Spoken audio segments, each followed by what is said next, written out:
What if I were to suggest that you play a key role in the awakening world? And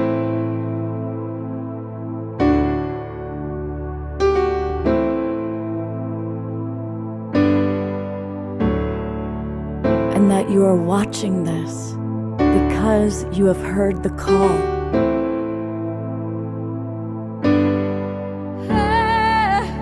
We can start right now by opening our hearts and minds.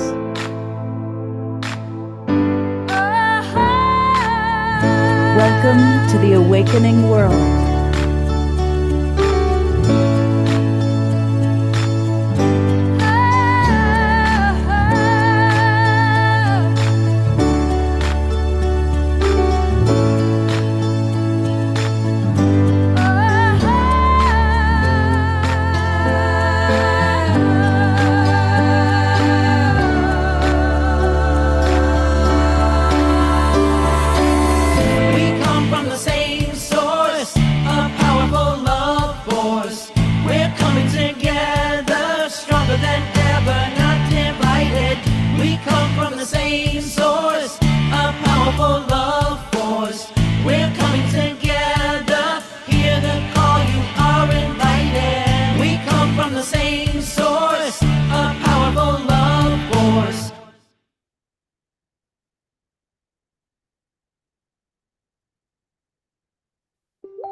Good evening, everybody, and welcome to the Awakening World. I'm your host, Love Coach Scott Katamas, and we have such a fun show tonight. We've got not one, not two, but three world-class animal communicators with us, and they are blessing us with their presence. We're going to learn some of the tips and tools of animal communication, and they're going to do some readings for some of you and your beloved animals. Now, for those of you that are watching on Facebook, first off, I want to thank all of our broadcast partners, the Conscious Awakening Network, Unify, Steve Farrell's Humanities Team Group, and most of all, the Sign Network for getting us out to over 150 Facebook groups and pages.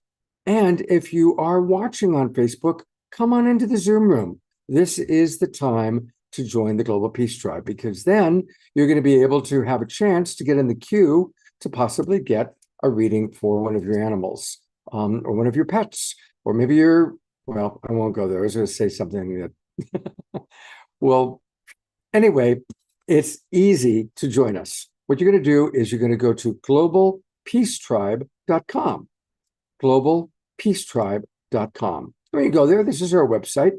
You're going to learn all about us and click where it says register for the new season, and that'll take you to our registration page. For those of you who don't know, we do 2 or 3 shows every week. So, for example, this is the show. And we also, by the way, do a meditation every night, all free, 6:30 p.m. meditation with our wonderful brother, Nicholas. And our shows are always inspiring and informative. And we do special events like this Sunday night. We have a live conversation. I'll be interviewing Marianne Williamson, who certainly is our favorite candidate for president. And so it'll be a live interview with Marianne. Again, you can come in to the Zoom room and ask Marianne questions. This is last week's show, all about overcoming adversity to finding and living our Dharma. And then our show that we did last Saturday night, opening up to our galactic family.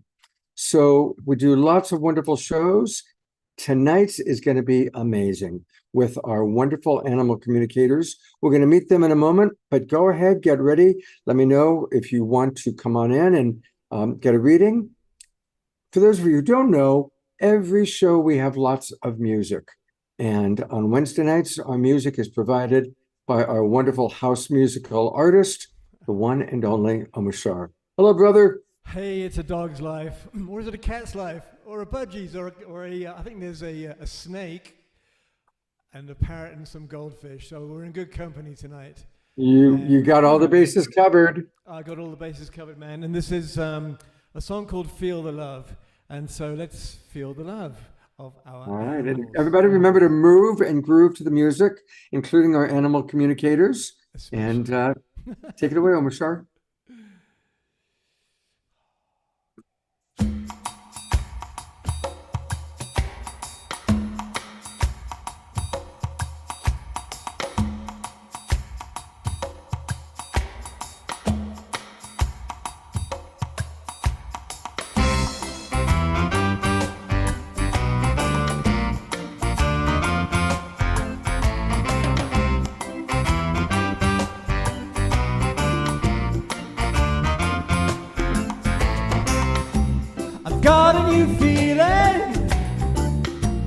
here in my heart. It's been a long time coming, it tore me apart. I looked into your eyes, you love me a lot. You were the one who had helped me change my thoughts. And now I'm singing, I feel the love, I feel the love come tumbling down.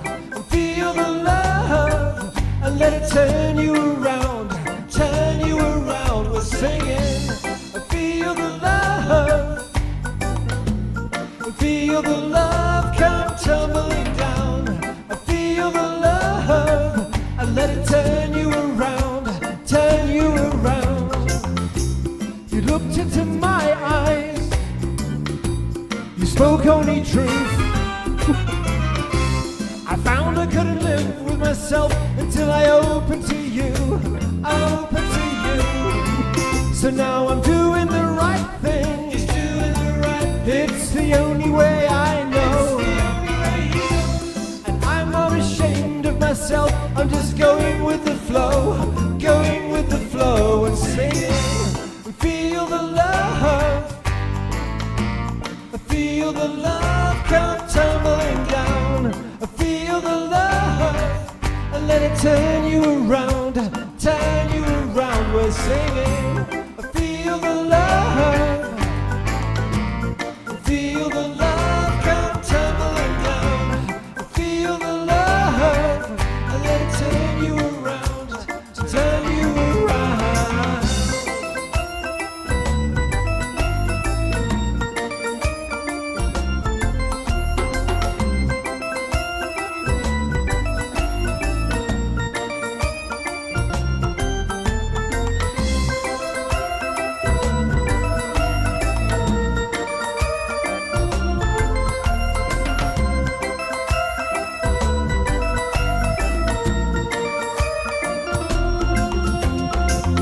Now about this new feeling here in my heart, I won't let it leave me, I won't let us part. I've been waiting a long time for you to enter my life, and now I'm with you forever, I'm with you forever. I'm singing, feel the love, feel the love come tumbling down. Feel the love, and let it turn you around, turn you around. We're singing, feel the love, feel the love come tumbling down. Feel the love, and let it turn you around, turn you around. We're singing, feel the love, feel the love come tumbling down. Feel the love, and let it turn you around, turn you around. We're singing, feel the love, feel the love come tumbling down.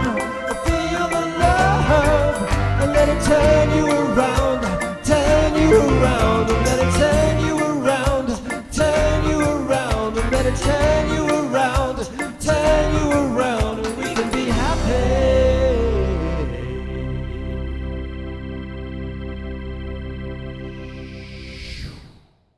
Let's all twinkle, Omashar. Absolutely. Thank you so much. What a beautiful start to the show. I love that song. That song is like the best song to start a show. It is. Yeah. Yes. Well, we're going to go into meeting our animal communicators, Omashar. And we're going to start with, I can't wait. it's going to be so much fun. This is Julie Hurt. And in the beginning, there was Julie, and it was good.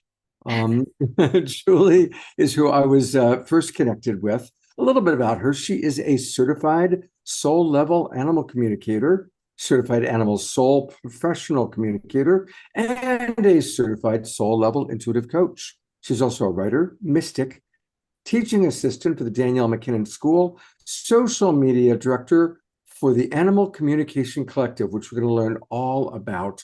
And finally, the co-host of the Animal Communication Podcast. So we're going to learn all about these two wonderful organizations. And welcome to the Awakening World, Julie. Thank you. Thank you so much. I'm so excited to be here. And I have to say, Omashar, that was like the best song to tee us up with, because the animals are all about unconditional love. So what a fantastic song to start us off with tonight. Thank you. I had the same thought. It was like, yeah, I mean, they are unconditional love teaching us that. And It was my pleasure. And before I come into a show, I tune in an intro, what's up to play. And I was like, I must admit, I was totally befuddled. What am I going to play to animals? And it just said, feel the love. And so there it is. So Yes. yeah, thank you. Yeah, so true. Would Go you be ahead, willing Scott. to- Sorry. Would you be willing to introduce us to your two colleagues? Absolutely. So with me this evening are my fabulous co-hosts of the Animal Communication Podcast and co-directors of the Animal Communication Collective. First, I want to introduce Meredith Tollison. Meredith, say hello. Let me unmute myself here. Hello, everyone. I'm Meredith Tollison. I am thrilled to be here with you tonight. Good to meet so many people and work with my dear friends and colleagues, Julie and Karen. Thank you for having us. And then also with me tonight is Karen Dendy Smith. In addition to also being a certified soul level animal communicator and certified soul level intuitive coach, she's actually the founder of the Animal Communication Collective. And I'll let her talk a little bit more about that. Hey, well, hi, everybody. Thank you for having us. I loved the song too, Love. And I was really grooving to it. So that was really, really fun. I'm also a soul level animal communicator, soul level intuitive coach.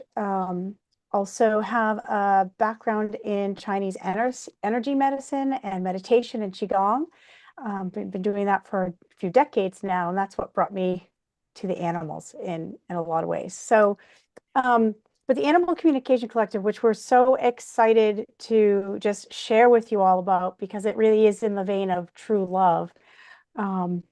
We have all come together, and it was the animals that guided me to even think up this idea.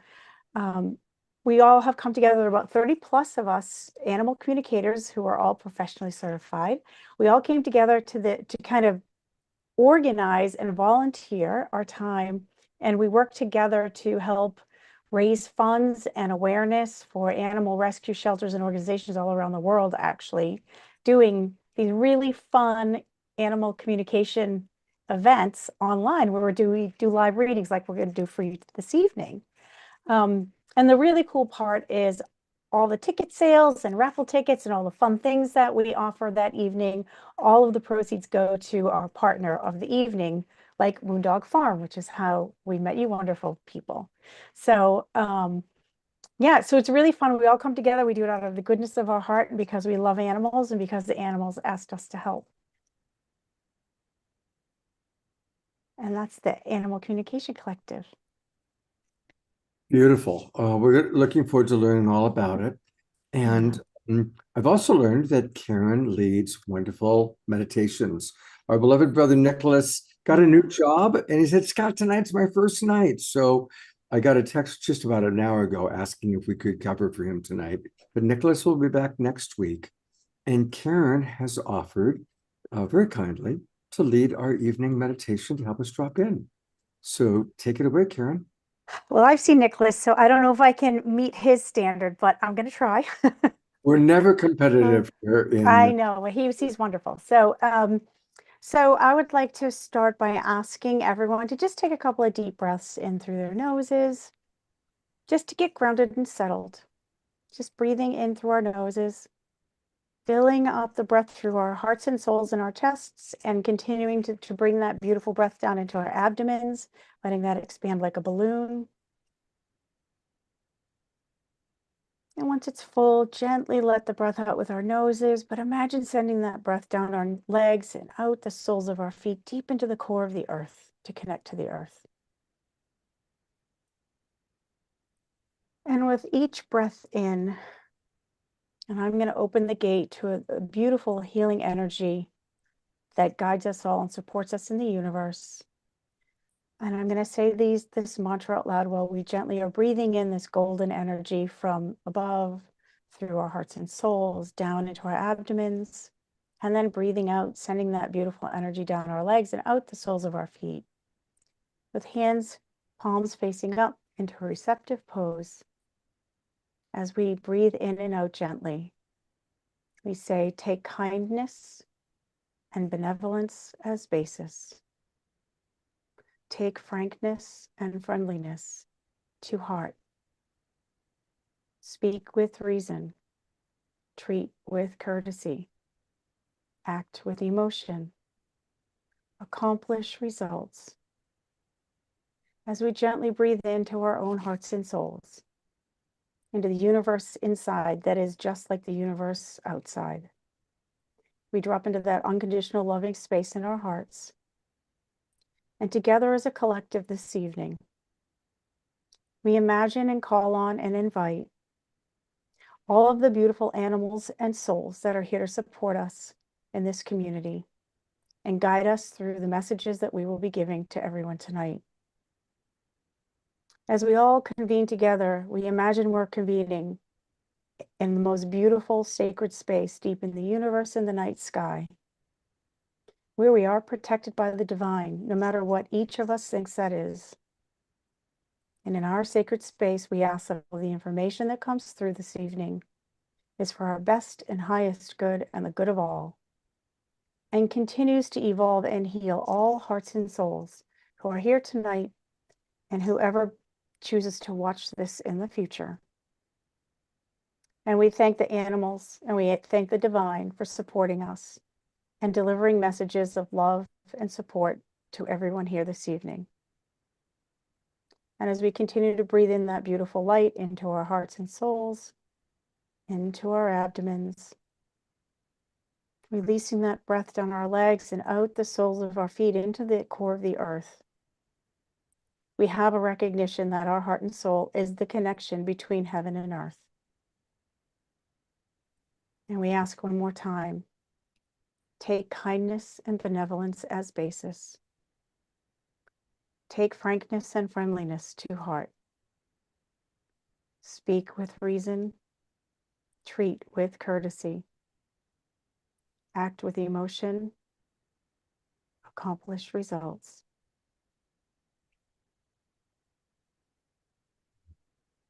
As we sit in silence for a few minutes and take in this beautiful light and energy. A few more breaths in and out. Drawing in from the heavens, connecting into the earth.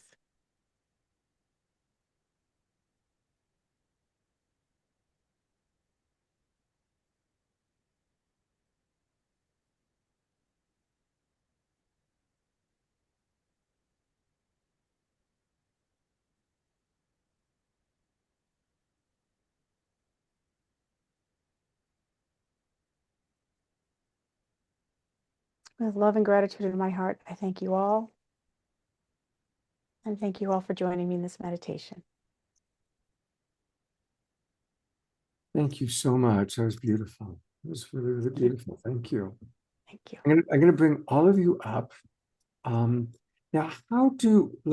we've got already 6 people who want to get readings. So what I'm going to do is I'm going to kind of create the queue and let people know the order as I have it, and then I'll add people to the order as we go along.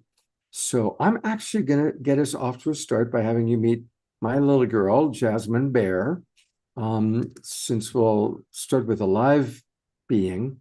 But what I'm noticing is a lot of the people that are actually asking about the pets that have crossed the Rainbow Bridge. So it looks like we're going to have a lot of that tonight. And just so people know the cue, after I get a chance for them to say hello to Jasmine Bear, we'll go to Adora, then Kiki, then Diara, and then Leslie Watts. And I'll kind of repeat after each person what our cue is, so you all kind of know where we stand, right? So I'm gonna I guess I better remove my backdrop. I love giraffes. You know, giraffes are the symbol for nonviolent communication. And my mentor was Marshall Rosenberg. I traveled with him. We spent a lot of time together. And so that's why I thought giraffes would be what I'd put up tonight. But people are going to get to see my home, which I don't normally do, but so you can see my dog without coming in and out of a funny screen. She's sleeping right here. Oh, look at her. No, Hi, honey. she's sleepy girl. Oh, Hello. oh, Sorry to sweet. wake you up. What a Do I still get a muffin. kiss? Oh, I still get a kiss. Okay, thank you. Even though Oh, Oh, she's sweet. oh, she's very sweet. So this is Jasmine Bear. hi, sweetie. She's gonna be 5 years old in May. I've had her since she was 2 months old. Wow. And Wow. I'll just turn it over to anything that Okay. any of you wish to share. She's ready to go. She's releasing from the meditation, Karen. I know she is. I was sending a little love and energy to everyone. Yeah. So So I think before we just quickly connect in with Jasmine Bear, just to kind of let everybody else know. So we actually don't need to see a picture. We can, but we actually like to have the animals show us who they are in their personality, because sometimes Great Danes for us will come through as Chihuahuas, and that means something. So Jasmine is totally happy to stay on camera. That's how I feel. That's what she's sharing with me right now. But if you don't have a picture, anybody else, if you don't have a picture of your animal, that's perfectly fine. All we need to know is the name, the species, so like dog, cat, bird, male or female, and whether they are alive or in spirit. That's all we need to know. And then we're going to connect in and get a sense of their personality. And you'll be able to ask a question that you would like to have answered. And we will see where it will go. I will say quickly, many times our fuller readings do something called the soul level, where we understand how the animal is actually coming alongside to help us work through our plan here in this incarnation for our growth and expansion. So we may not get to that level tonight, because sometimes that takes a little bit, but whatever question you do have, please feel free to ask it. Even if they are in spirit, we can absolutely get answers. So, Great. okay. And if I didn't mention your name, again, the people that I've got in the queue are Adora, Kiki, DR, Leslie. If one of you has sent me a message and I missed it, just send the message again, okay? Try to keep track, there's a lot of chats coming in. Okay, wonderful. All right. So Meredith and I are going to read first, and then Meredith and Karen, we're going to tag team or do tandem readings and kind of circulate around. So Meredith and I are going to connect in with the fabulous Jasmine Bear and get a sense of her personality. And then we'll get a question from you, Scott. Okay. Okay, great. All right, cool. Come again. All right. You're on camera, kiddo. You're the star. Yeah, okay.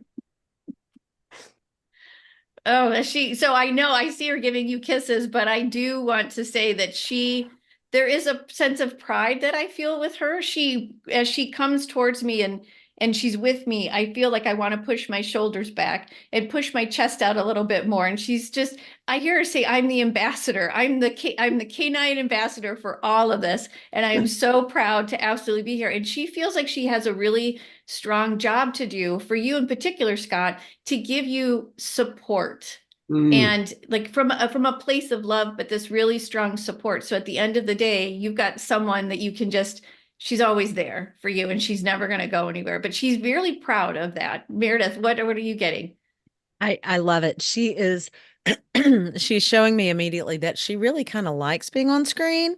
She really likes it, but there's also a little bit that is sort of shy and gentle. See how she's down right now? She's like, here I am. Oh, but I don't necessarily need to be in the spotlight all the time. There's, I love the ambassador word, Julie, that you're using, because she knows that people in your community, Scott, know her and recognize her and love her, but she also needs to like step down and have a little quiet, independent time. But she's also telling me how much she loves her hair. She loves her hair and she loves your hair. And there's something about just being able to express herself that makes her feel independent and individual without being that concerned about her appearance. She just wants everyone to know, here I am, this is me, this is what I got. And I like being in the spotlight, but I also like being down below the screen where you can't quite see me sometimes. There she is. Hey, baby.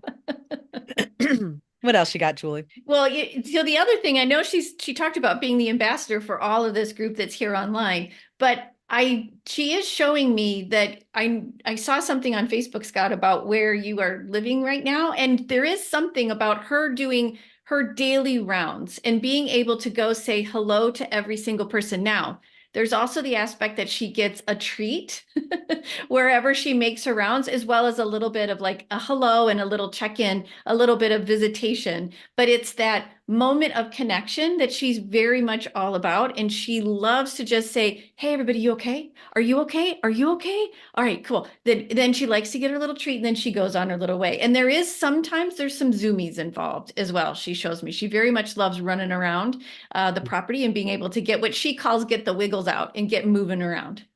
Does that That's all make absolutely sense? true. Yeah, absolutely true. Where I'm living here, there's a big fountain, and I like to go there and meditate there. And she'll run around the fountain, and then she'll come up and she'll then hang out with me. But she'll do a little run first, you know. Mhm. It's true. The moment we go out, she likes to run a little bit. So that's true.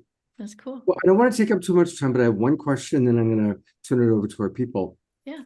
When I first got her, we had another dog, Mr. Boobles, and Mr. Boobles passed away about 2 years ago. And since that time, it's just been Jasmine Bear and I.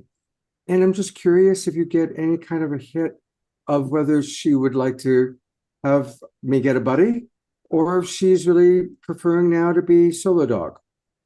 Well, so we're going to ask Jasmine Bear how she feels about having another canine companion. Does that Right. feel good, Mayor? And that answers your question, Scott? Okay, cool.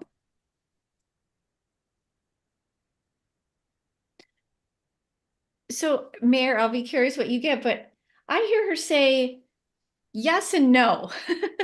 Yes, it wouldn't be bad to have another friend, and to some degree, it's another animal to help you, Scott, too, in what they're working with you on. She feels like she could have a partner. She calls it partner in crime, is the phrase she uses, in an effort to help you. However, she is really kind of like in the spotlight by herself right now. So maybe in a little bit of time. Meredith, what are you getting? I got exactly the same thing, an immediate hit. And I almost just piped in and said, she's really enjoying some one-on-one time with you. And Mhm. it's interesting. Here they go. They always take us like to the soul level and to the lesson.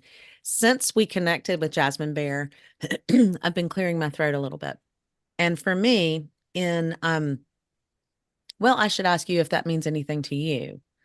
Does she ever seem hoarse or coffee or anything like that? And then I'll No, tell you what it often means to me. no, her tender spot is her tummy.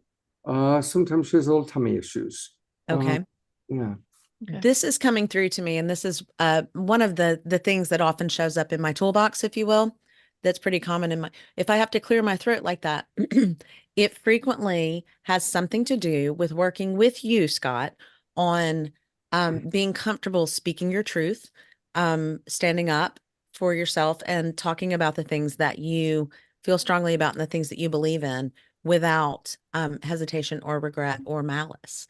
So there's something that's coming through to me about how the two of you, without another companion, canine or otherwise, and when I'm asking her about another companion, I'm actually seeing some sort of reptile. I don't know if it's a lizard or a snake, but it's some sort of reptile. It's not another puppy dog. And it's not a kitty. It's not a hamster. It's something a little bit different. But she's enjoying, excuse me, she's enjoying the time with you and something that the two of you are doing together right now. And there's a piece of it that has to do with broadcasting, speaking out, which feels like what you're doing in this community here. Beautiful. Well, Does that thank you. make sense to you? That's all very helpful. And my good friend DR has reminded me, and we can make it quick. She'll be 5 years old in May, and I have not had her fixed because I've always thought it might be nice to have puppies. Do you think she would like to have puppies, or would she rather not? And thank you, DR, for reminding me to ask that question.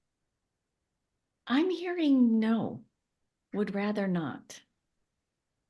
Yeah, I'm hearing no. Go ahead, Mayor. Yeah, I'm hearing no as well, that what she wants to leave in this world is more of a progeny of similar souls, not necessarily of similar bodies. Hmm. That's not something. She is a maternal figure without being a mother, if Hmm. that makes sense. Yeah. She's a nurturer, but she doesn't need to birth the ones that she's nurturing. Yeah. Okay.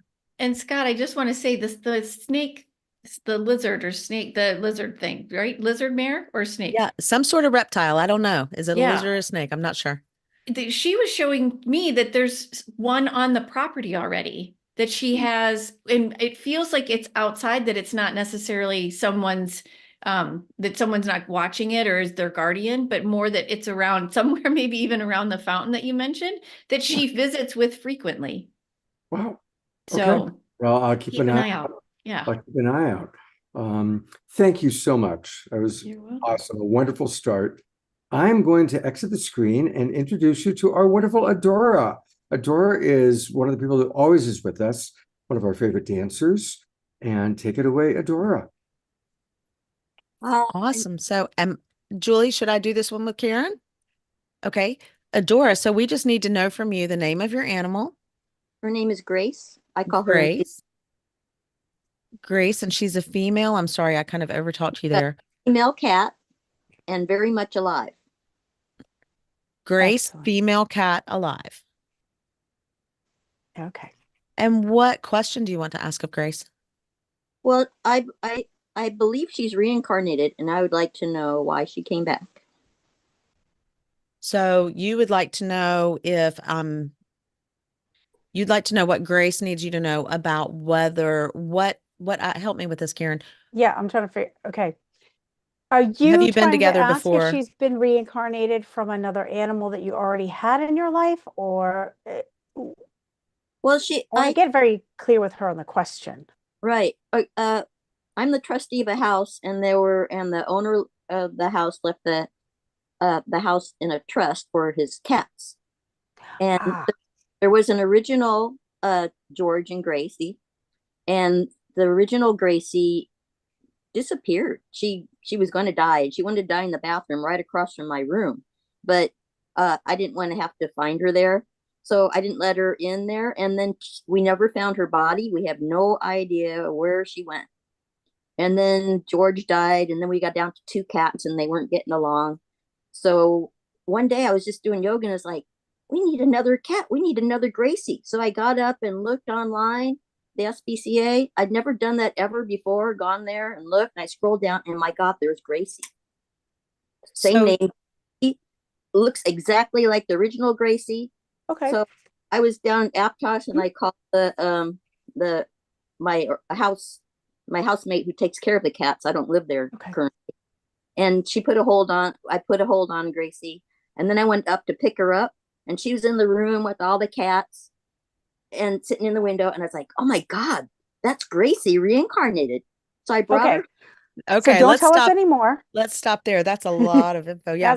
Because the less you tell us, the better. So, let's just connect with the Gracie that's here right now and get a little bit about her personality for you. And then we'll ask her what she wants you to know about her showing up for you. Okay. And how she got here, how her soul got here to you. Sounds Okay. good. All right. So let's give us a second to call in sweet Gracie.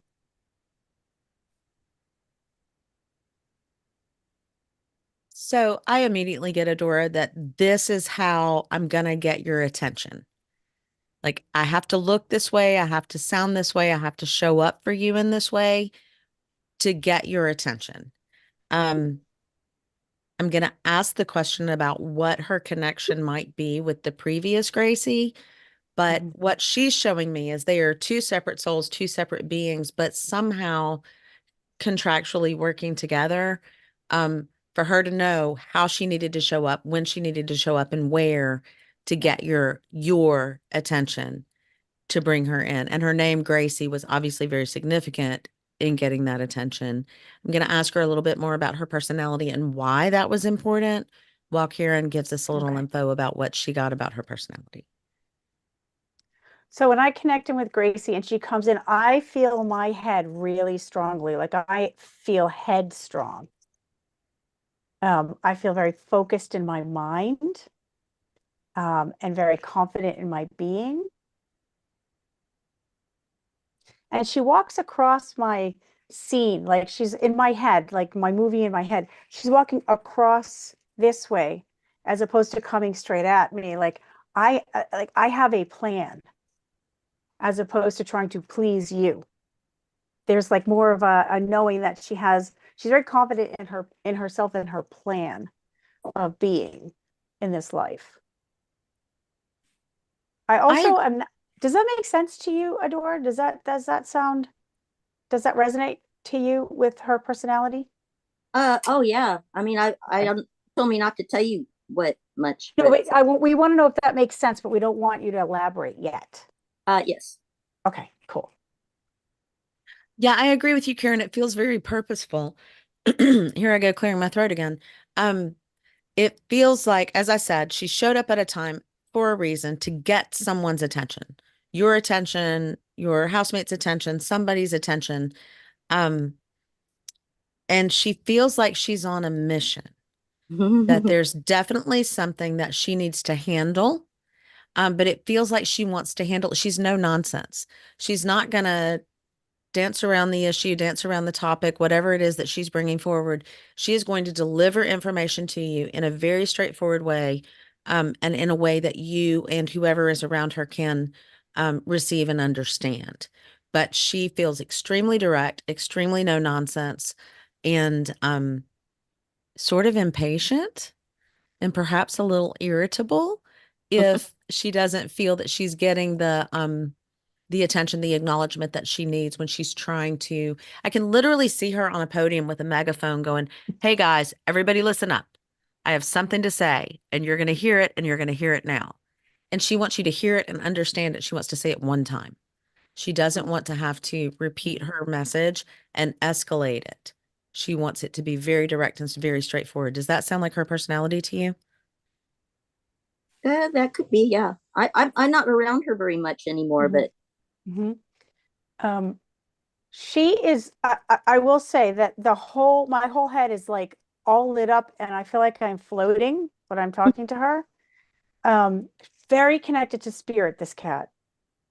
I'm very, I literally feel like I've got the whole back of my head is like plugged into the universe.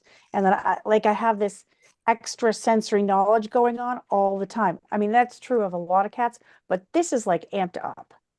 And when I asked her, so what's the deal between you, Gracie, and Gracie who left Gracie? Like how are you guys connected? And she said, we're sisters. So, but does that mean physical sisters? No, that means soul sisters. So of the same soul family.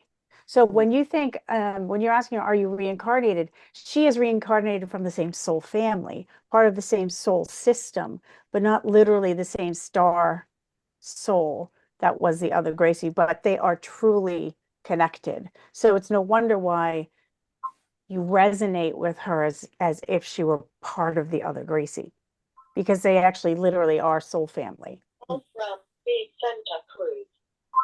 Do you remember as kids playing with, a can phone where you have a tin can and a string and a can on the other end? I agree with Karen. She is not coming through to me at all as if she is the same Gracie that left, but it's like they're connected by a can phone, and she's got a constant communication text message with previous Gracie, or at least the spark of the soul of the previous Gracie, and that there are messages being delivered constantly. I love the plug-in. It's like I feel like I have a phone charger in the back of my head, right? Yeah, I Um, do. there's something very intense and very direct about this particular Gracie cat, that I would encourage you to pay attention, because she's delivering messages in lots and lots of different ways, but there are also lots of different messages. It doesn't feel to me like there's one thing she's trying to come to get across. It feels like the 5 is the number that's coming into my head. There are several different things that are important that she feels like she needs to deliver these messages with no question, no questioning. Here they are, and then I will pass the baton on to whoever the other end of the can phone is to get them through to you. I don't know what that means, but there are multiple things that Mhm. she's trying to say, and she wants to say them quickly and concisely through her phone. Does that answer your question, Adora? Is there anything else that you want to ask from her? And about a confirmation. I've got that, I get this amazing grace, how sweet the cat who came to save the world. And the house that she's in is, it's a trust, and we've run out of money. So I've been thinking of starting a GoFundMe for her and starting Amazing Grace. And I have this idea, Yes. Amazing Grace Sanctuary, creating Amazing Grace Sanctuary. And then so much money comes in that we can have help support other Amazing Grace safe spaces all around the world. She's saying yes. And when you speak, now I understand why my head is so lit up and my focus is so sharp. She's trying to sharpen your focus and get you to really focus on what it is that you're trying to do. So her energy is really, her being there is focusing you. You understand? So her job is to have you pay attention, which you did. You focused on her, which you did. And now she wants you to focus Okay. on what you're doing because of her, because of the Gracie connection. You see, so this is truly all about like really being plugged in and being focused. And don't spread your mission too far. That it's not just having income, having money coming in that's going to make your good intentions a success. Listen to her and hone it in and focus on where you can do the greatest good with the resources that you have on hand or can get on hand. Really, I like that, Karen. Really hone it in, really focus. And I'm seeing this come together like this. Don't try and do this out here. Try and do this right here. Yeah, we got to save her. Yes. Right. So I feel from her that you will be successful the more you focus. Okay. Okay. Thanks for She's the a strong one. She's good, strong energy for you. Yeah. I sent the picture of her to Scott. Would you like to see her? Did you put it in the chat? I put it. Yeah, I'd have to roll up and get it. I think we need to move on to Okay. so many people in the queue. All right. Okay.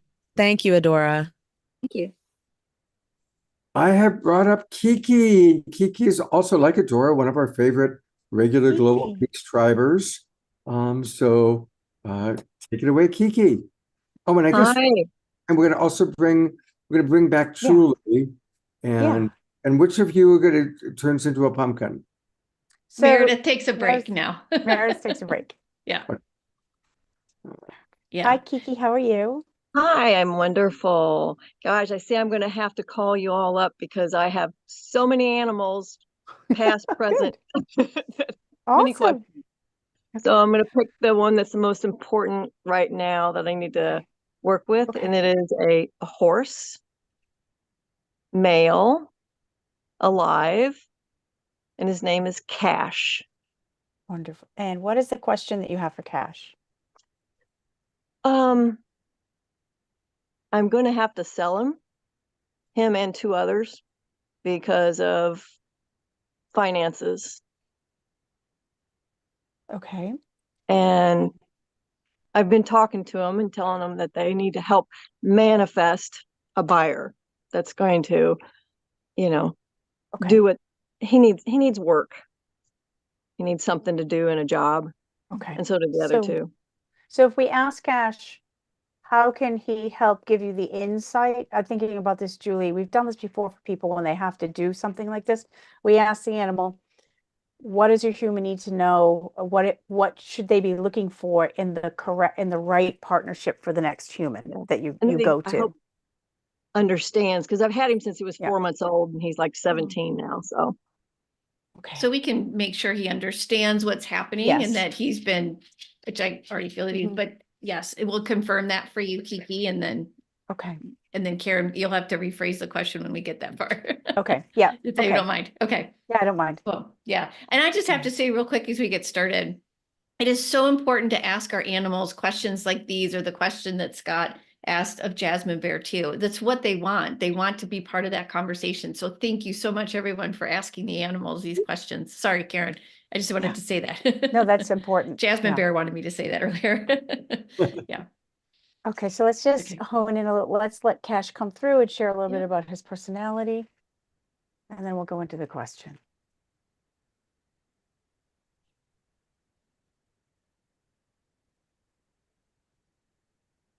Okay, so it's very interesting. What I don't know what you're getting, Julie, but when Cash came into me, he was actually more worried about you taking care of yourself, Kiki.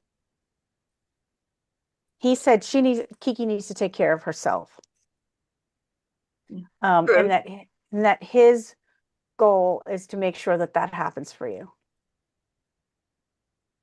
And he has a very, to me, he has a very strong personality in that he feels very self-assured in himself. He also makes me feel like one of the other horses that you're concerned about maybe is more timid than he is. He feels a little more self-assured than maybe one of the other horses that he's saying. Of the three of them, there's one of them that isn't as self-assured as he is. Okay. And it would be helpful if the one who's a little more timid could go with him as at least a pair. If you're not going to get to put all three of them together, that one that's a little more timid needs to go with one of us Uh-huh. for that one to have success. What are you picking up, Julie? Well, when I first connected in with Cash, I just felt like, well, just like you guys had with the cat plugged in, like the back of my head felt really strong as well.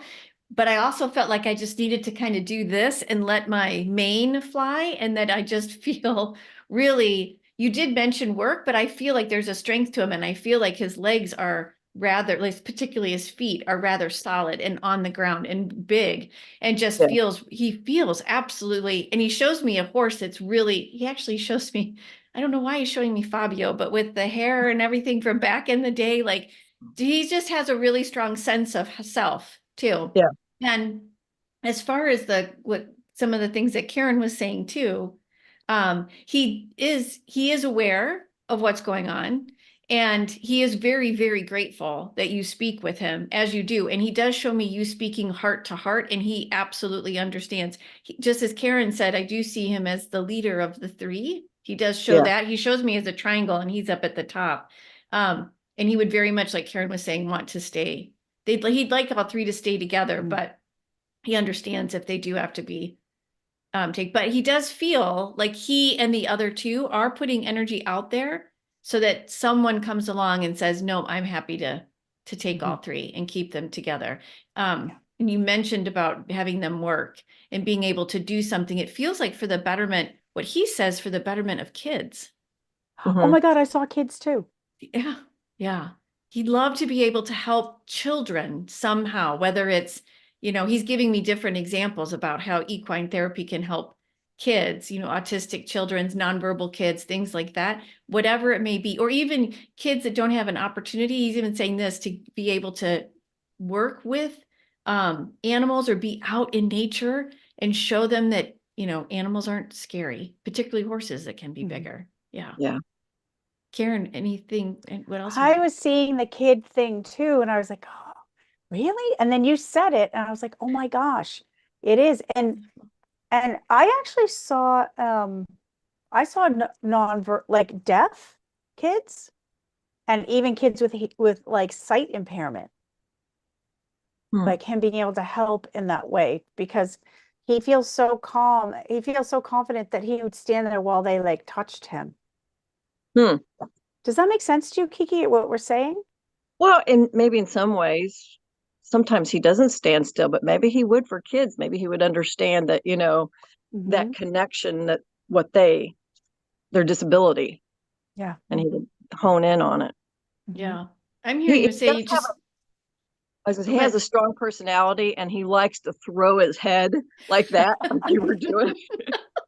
And he has a long mane, and throws it. So yeah, you got that.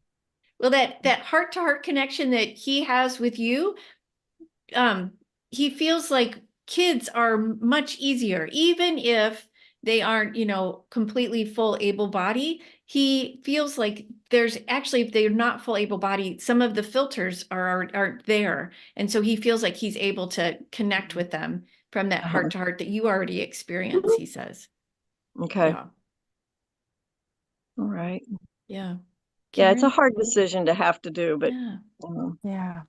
Yeah. And we're so sorry. Oh, we're so sorry for that. That's well, a I hard still one. have one old one that's 35 that'll be here until she goes. And Mhm. everybody says, what are you going to ride? And I said, one day I'll find another hard horse, Mhm. when the time's right. Yeah. Yeah. Yeah. He does want, like, to Karen, what you were saying about taking care of yourself, being able to this letting go of them to take care of yourself. Yeah. He respects that, Mhm. Yeah. honors that even. Yeah. Karen, Yes. was there, sorry, I didn't mean to cut you off, Karen. No, we're both on the same page here on that topic. So, Yeah. yeah. Yeah. So I've heard that from others. Some friends are intuitive that they say that, my animals say you work too hard. Yeah. Okay. So he's singing the same tune for you today. Yeah. Yeah. I get that sense from him that he will be fine, and that he will also make it clear to you if he approves. So when you have people come through to meet him, he will give you the nod, whatever that means. You will know he's saying them. Yeah. For him. Well, If you have options.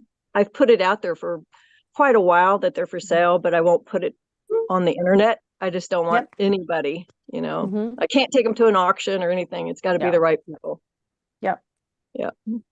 Yeah. He was having me move my head again, just like that. So yeah. Cool. Awesome. Does I that hope answer that your helps, question? Kiki. Yeah. Yeah. Yeah. I just need that assurance and letting you also connect, letting them know that it's something I have to do. Yep. Yeah. Yeah. He does understand. Yeah. Yeah. Thank you. Thank you, Kiki. That's a very touching story. We love you, Kiki. Yeah. And I have many more, so I will contact. I have to get information and lots of others. Thank you. Wonderful. Welcome. Thank you, you. Kiki. And I am putting the information on each of our wonderful readers here periodically throughout in the Zoom room. And for those of you who are watching on Facebook, it's best to come into the Zoom room. There's quite a chat going on. If you can't, we are going to read their email addresses, their websites, so you can contact them. And I love watching how you all kind of tag team with each other. It's really quite beautiful. Well, thank you. Thank you. Yeah. We enjoy doing it that way because the animals will, it's like our energy rises as well. And so it makes the connection a little bit more easy, if you will, but also they'll reference different things from each of us that give like a broader picture. So we really love reading in tandem. It's so much fun. I have a quick question, then we'll go to our next person who will be Diara. So just a moment ago, when you were talking about, she's showing me a picture of Fabio. Now, but imagine that the animal doesn't know Fabio. So does the animals send their energy and you try to happen? How's that work? So each one of us, it can happen a little bit differently. So for me, for some reason, they just dropped a picture of Fabio. Now, they use what I call like my Rolodex of all the stuff that I've experienced in this lifetime. And they'll pull up images that I understand so that I can be able to articulate. They're, of course, aware of Fabio. Why? I don't know, but they just know that that's in my head somewhere, and that's what they wanted me to show. I think because there's a commercial with him riding a horse not too long ago, but possibly that's what he just showed me. I don't know. Yeah. Interesting. Yeah, I mean, we're fascinated because I definitely want to do readings, but also learn from you. Like, how does this work? So then so we can do it, so we can do it, of course. Yeah. Yeah. Yeah. Everyone can do this. We all have the ability to be intuitive. It's just, it's like a muscle that you train, you know, just like anything else. And so like meditation absolutely helps, like what Karen was doing before, or Nicholas, to help calm and quiet the mind. And then you can hear what all is going on. And anything, the birds outside, the squirrels, like whatnot, the giraffes, you can connect to the giraffes too and hear what they have to Beautiful. say. Mhm. Eleanor Joy wrote just now, and I'm going to periodically read audience comments. As an audience observer, I'm really enjoying this. It helps to broaden my inner horizons regarding the soul energy of an animal. So thank you, Eleanor Joy. I'm glad you're enjoying it. Dr. Laura agrees. Dr. Laura, I've added you to the queue. So we're going to go to Diara next, then Leslie Watts, Dana, Roger and Bonnie, Dr. Laura, and Lori Payne. And that Okay, probably so is going to be more than, that's probably going to be quite complete. Here is Diara. We love Diara. So I'm adding Diara, and I think I'm Karen, you taking a break? yes, I am. You know, you could just leave all three of us up here though if you want, so you don't have to keep pinging around, and I'll just go, we'll just take turns going on mute if that's helpful for you. No, I don't mind. I think it's easier for the audience to have slightly larger screens on people. So Okay, do this fabulous. all the Yes. time. It's not a problem. All right, Diara, how are you? Hi. Hello, everybody. Thank you so much for this. So we've had dogs, cats, horses, and I have deer. Wonderful. Yeah. Okay. So lions and tigers and bears, oh my. Yeah. I have two questions, and I think I know the answer, but I really want confirmation, and they're both related. The first one is about the three-legged deer named Miracle, who was born on my property.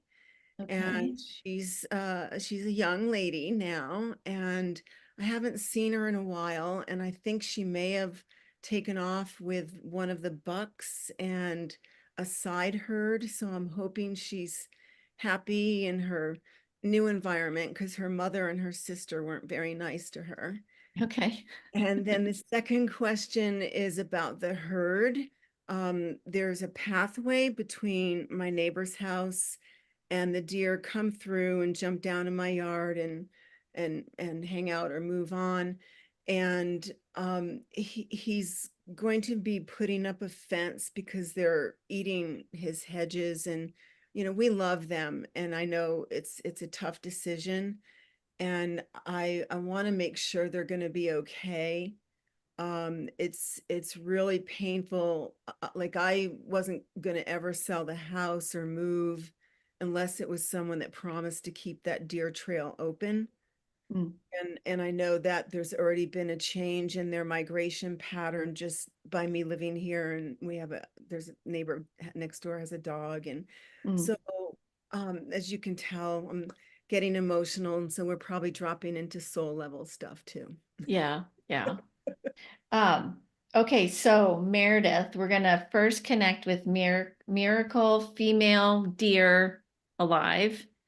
And then we can ask the herd the question about the trail and just make sure they're okay. That sound good, Mare?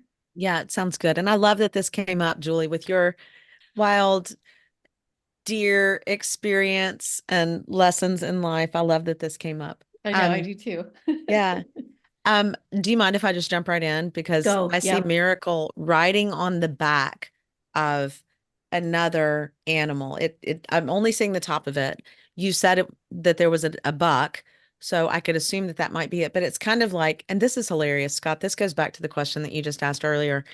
Do the animals know Fabio? Well, do the animals know Bugs Bunny? I don't know, but I always set an intention going into a reading that they show me, or they bring me information in ways that I can understand and put forward.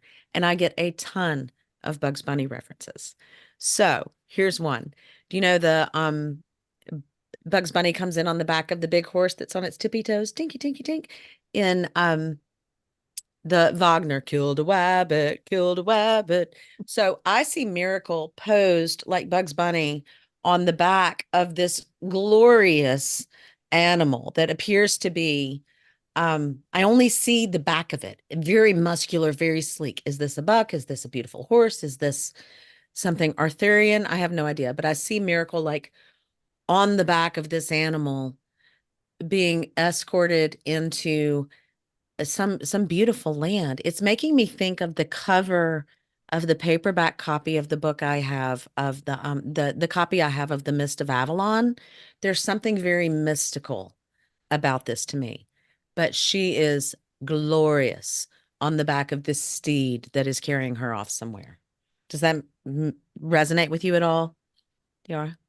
Yeah, I'm not sure whether it's this realm or another, but either way, she's glorious and happy, and I don't need to worry about her. Yeah, no idea. And you see how quickly we can go from Bugs Bunny to Arthurian legend, but it's all about what the animals bring forward for us. What have you got, Julie? I do feel that she's very much alive and she's actually really happy. I the it's our experience that, you know, animals don't hold grudges like humans do. That being said, I do hear her saying, because I know you mentioned that her mom and sister, I think you said, were maybe so kind to her. And it was just the way that it needed to be because she needed to strike out on her own. And her mom actually knew that about her. But there is also this sense of how you like me now. Because you see who I'm with now, like there's also this little bit of a thing going on. So I do feel that she's very much alive. She's very healthy. She is further from you, and you may see her from a migration perspective, but you may not, just because of where she is and with whom she is. Yeah. That's so perfect. Thank you for that. Cool. Yeah, you're welcome. It does feel very much like a Cinderella story, like the wicked stepmother and the wicked stepsisters, and then Cinderella shows up at the ball. And Yes. Julie, you said you feel that the mother knew this about her, that she needed to move on. I'm feeling a little bit more cluelessness about the mom, but I'm going to give mom the benefit of the doubt to think that maybe she was happy to see her beautiful Cinderella ride off on the back of whatever this steed was that took her somewhere. The sire of the whole herd that I think she's with, and with his tribe. So Oh, cool. Cool. She feels like a tough cookie. Like she's yeah, she's in charge of something. Yeah. Yeah. thank you. And to answer your question about the herd of deer, will Yeah. they be okay with not having access to that specific trail? So what I hear from the herd, and I will just clarify too, we tap into like the whole energy of the herd, and we can even come a little bit higher and do the diva, if you will, of the herd, like the overall, or even the diva of the species. But I'm going into the energy of the actual herd. And Mary, talk to it differently if when we get that far. So when I hear from the energy of the herd it is a shame that we can't have access the way we used to have access, that we can't get to the hedges like we used to, that humans have to have this feeling of it's mine and not yours, this feeling of scarcity that we possess, this feeling that we stay in fear instead of everything is available for all of us. She's reminding me that the other day I heard a quote that only 4%, like so many of the animals are gone, only 4% of the animals that are actually on the planet are wild now, 4%. And so she's like, so why can't we share? However, you don't have to worry. They are actually really grateful for your concern. They will be fine. It's just sad for them that they can't have access. So Meredith, I don't know what you were picking up. So I at first immediately heard the word adaptability. And I saw an image of like, it's funny, it's almost like cartoon reindeer that I remember seeing on a line of greeting cards when I was a kid. But I'm seeing a water slide. That's the first thing I saw was a water slide. Oh, you block this off? Well, here's a slope. We're going to turn it into a water slide.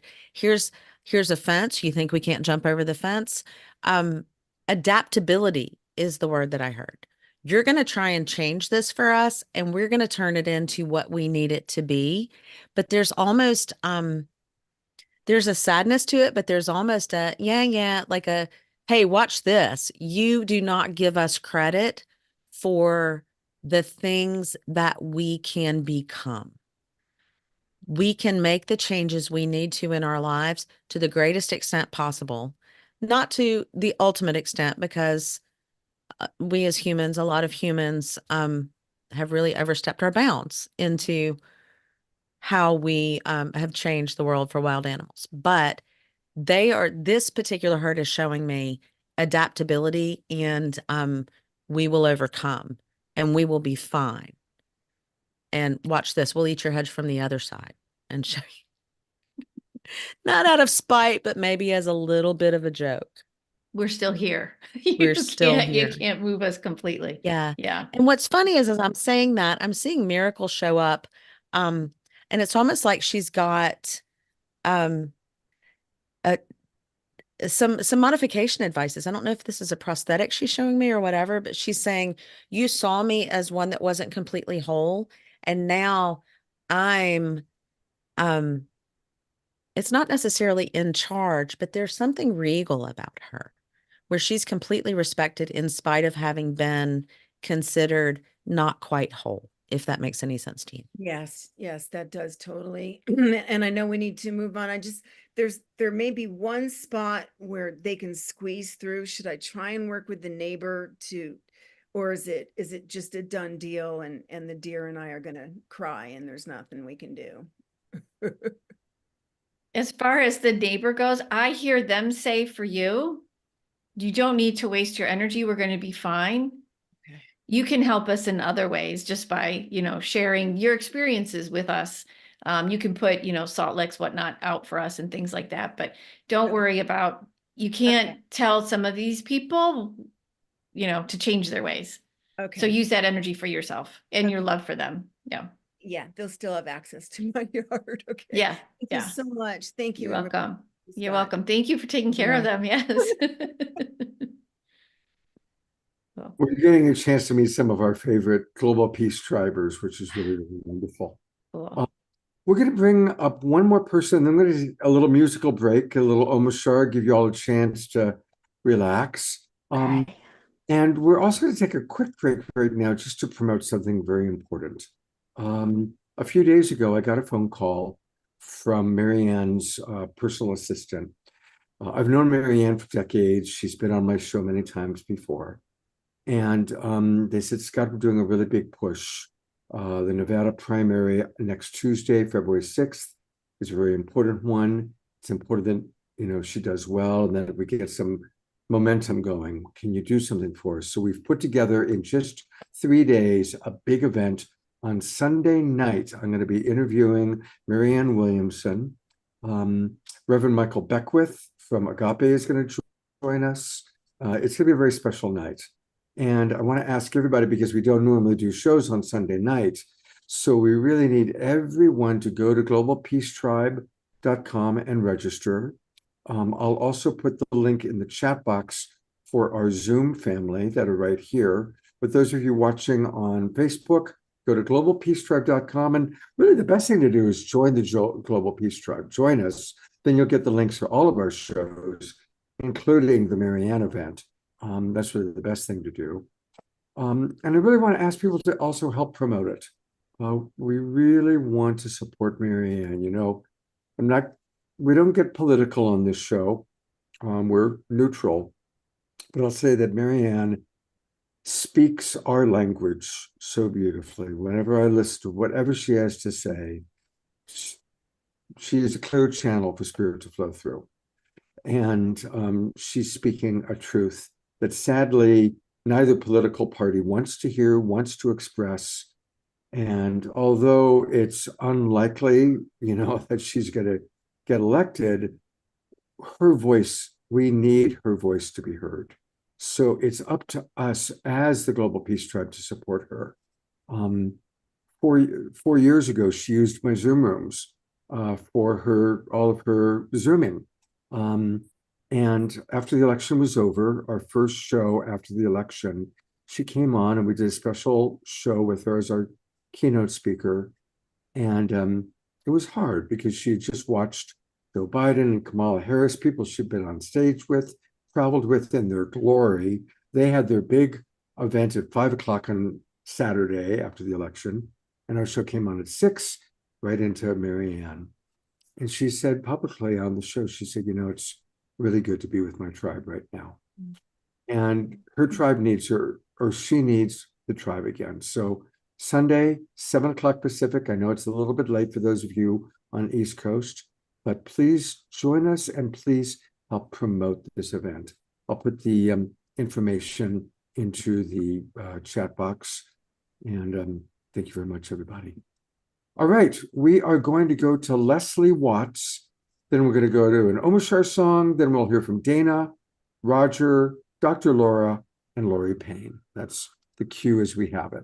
And hopefully and ladies, feel free to make your sessions shorter so you don't overdo it. We can get everybody in and we'll call it a night after Lori Payne. Okay, I am going to go look now for Leslie Watts. Where are you, Leslie? There you are. She's waving frantically. There she is. Hi, Leslie. Welcome to the Awakening World. Hi, Scott. Thank you so much for the show. It's so much fun.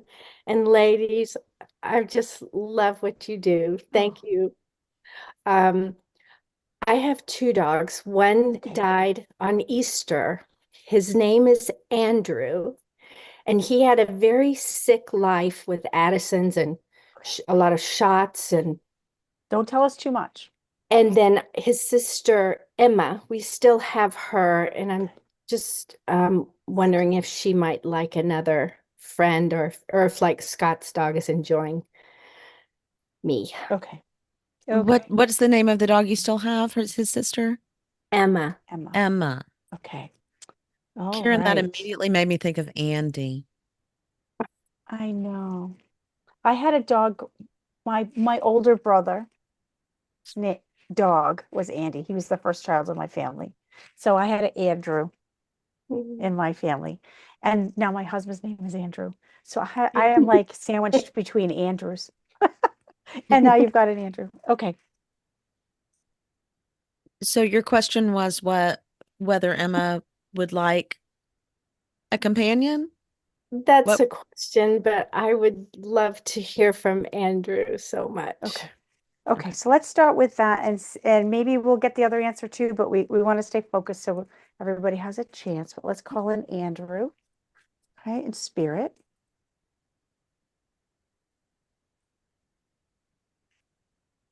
So he pops in for me immediately. This is something that happens to me a lot. Whatever the name is, I get these references that mean something to me that have to do with that name. So he pops in for me immediately as Andrew McCarthy, as the heartthrob, the cute, blue-eyed, quiet, gentle heartthrob from all of those movies from the 80s. He seems like a real charmer, but not the bold in your face popular guy, a little bit of the quiet guy that everyone should have had a crush on, even if they didn't. Does that make sense with regard to his personality? Yes. And he popped in for me right away with a little bit of a princely, he was a little bit of a prince, like a little swoony. So it's just funny. You got Andrew McCarthy, I got Prince Andrew, in him being like a swoony kind of a prince. Yeah,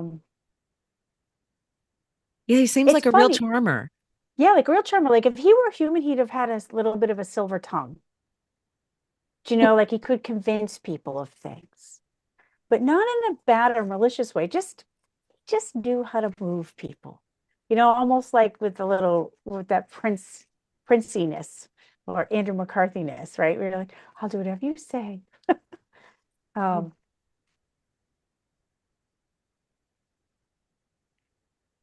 He's showing me himself in spirit.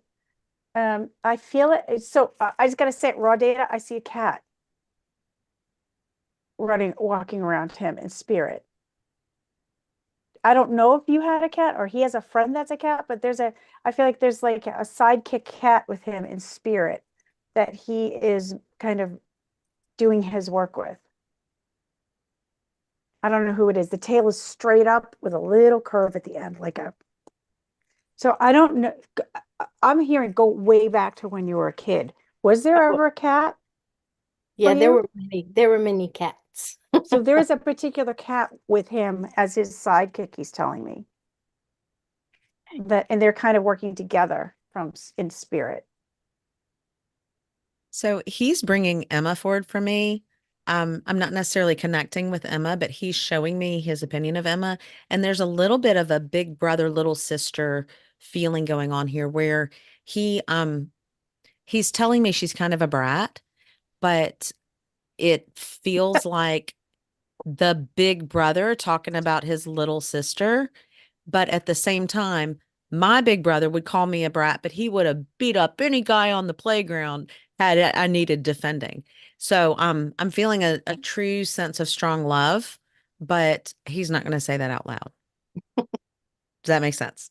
Yes, very much. And so I'm asking Andrew, what do you want? What's important for Leslie to know right now with you in spirit that would, I don't know what it is, but help I'm feeling like really drawn to my chest. So I'm asking, what does she need to know to warm her heart, is what he's saying. He says, I am warming her heart. I'm still warming her heart in spirit. And I actually feel a lot of energy and pressure around the middle of my back. And he's telling me he's still trying to warm your heart the way that he did when he was in his body. He's telling me to ask you to stop worrying, to stop questioning, to stop worrying. You're worried very much about Emma. She's fine. The heart hurt is yours more than hers. And this would be a good time for you to address that and allow her to help you in this process. But recognize that the caretaking needs to happen for yourself much more than it needs to happen for her. And he's saying, if you breathe, she'll breathe. Do you understand what he's saying by that? Because he's saying, your chest is tightened up around all this, which is why he's trying to open up your heart and help you to breathe. And if you breathe, she'll breathe. And there's something maybe about her calming down a little bit. If you breathe, she'll breathe. That's what he wants you to know. So I hope does that make sense about her to you? Yes. Okay. Thank you, Leslie. And lay out in the sun, like energetically or literally. I see like laid back across a chair with sunlight coming up, warmth coming across your chest, but there's an opening of your chest and your ribs from the front that needs to happen to allow the light and the warmth to come in. Sorry, I had to throw that in there. I couldn't stop it. Thank you. That's good. Thank you. Okay. Okay.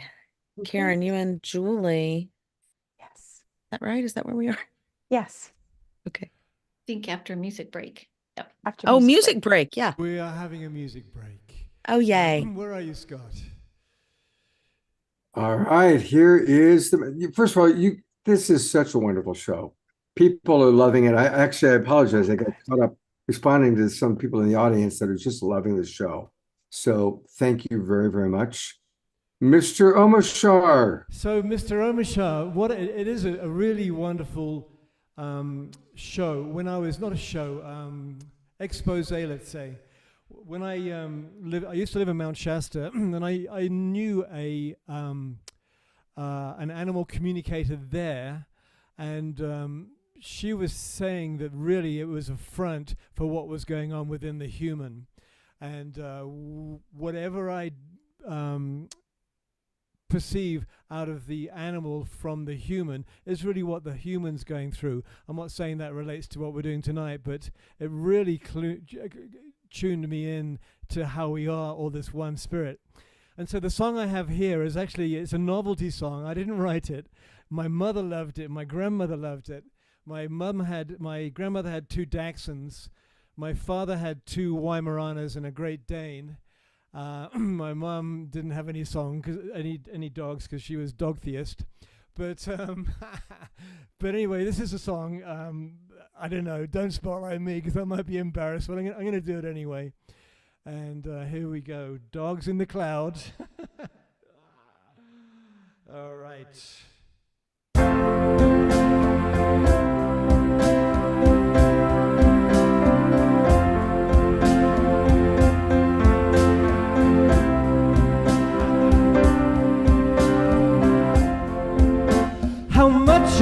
that doggy in the window? The one with the waggly tail. How much is that doggy in the window? I do hope that dog is for sale. I must take a trip to California and leave my poor sweetheart alone. If she has a dog, she won't be lonesome, and that dog will have a good home. And I read in the papers they are robbers with flashlights that shine in the dark. My love leaves a doggy to protect her and scare him away with one bark. How much is that doggy in the window? The one with the waggly tail. How much is that doggy in the window? I do hope that doggy's for sale. I don't want a bunny or a kitty. I don't want a parrot that talks. I don't want a bowl of little fishies. She can't take a goldfish for walks. How much is that doggy in the window? The one with the waggly tail. How much is that doggy in the window? I do hope that doggy's for sale. One more time. How much is that doggy in the window? The one with the waggly tail. How much is that doggy in the window? I do hope that doggy's for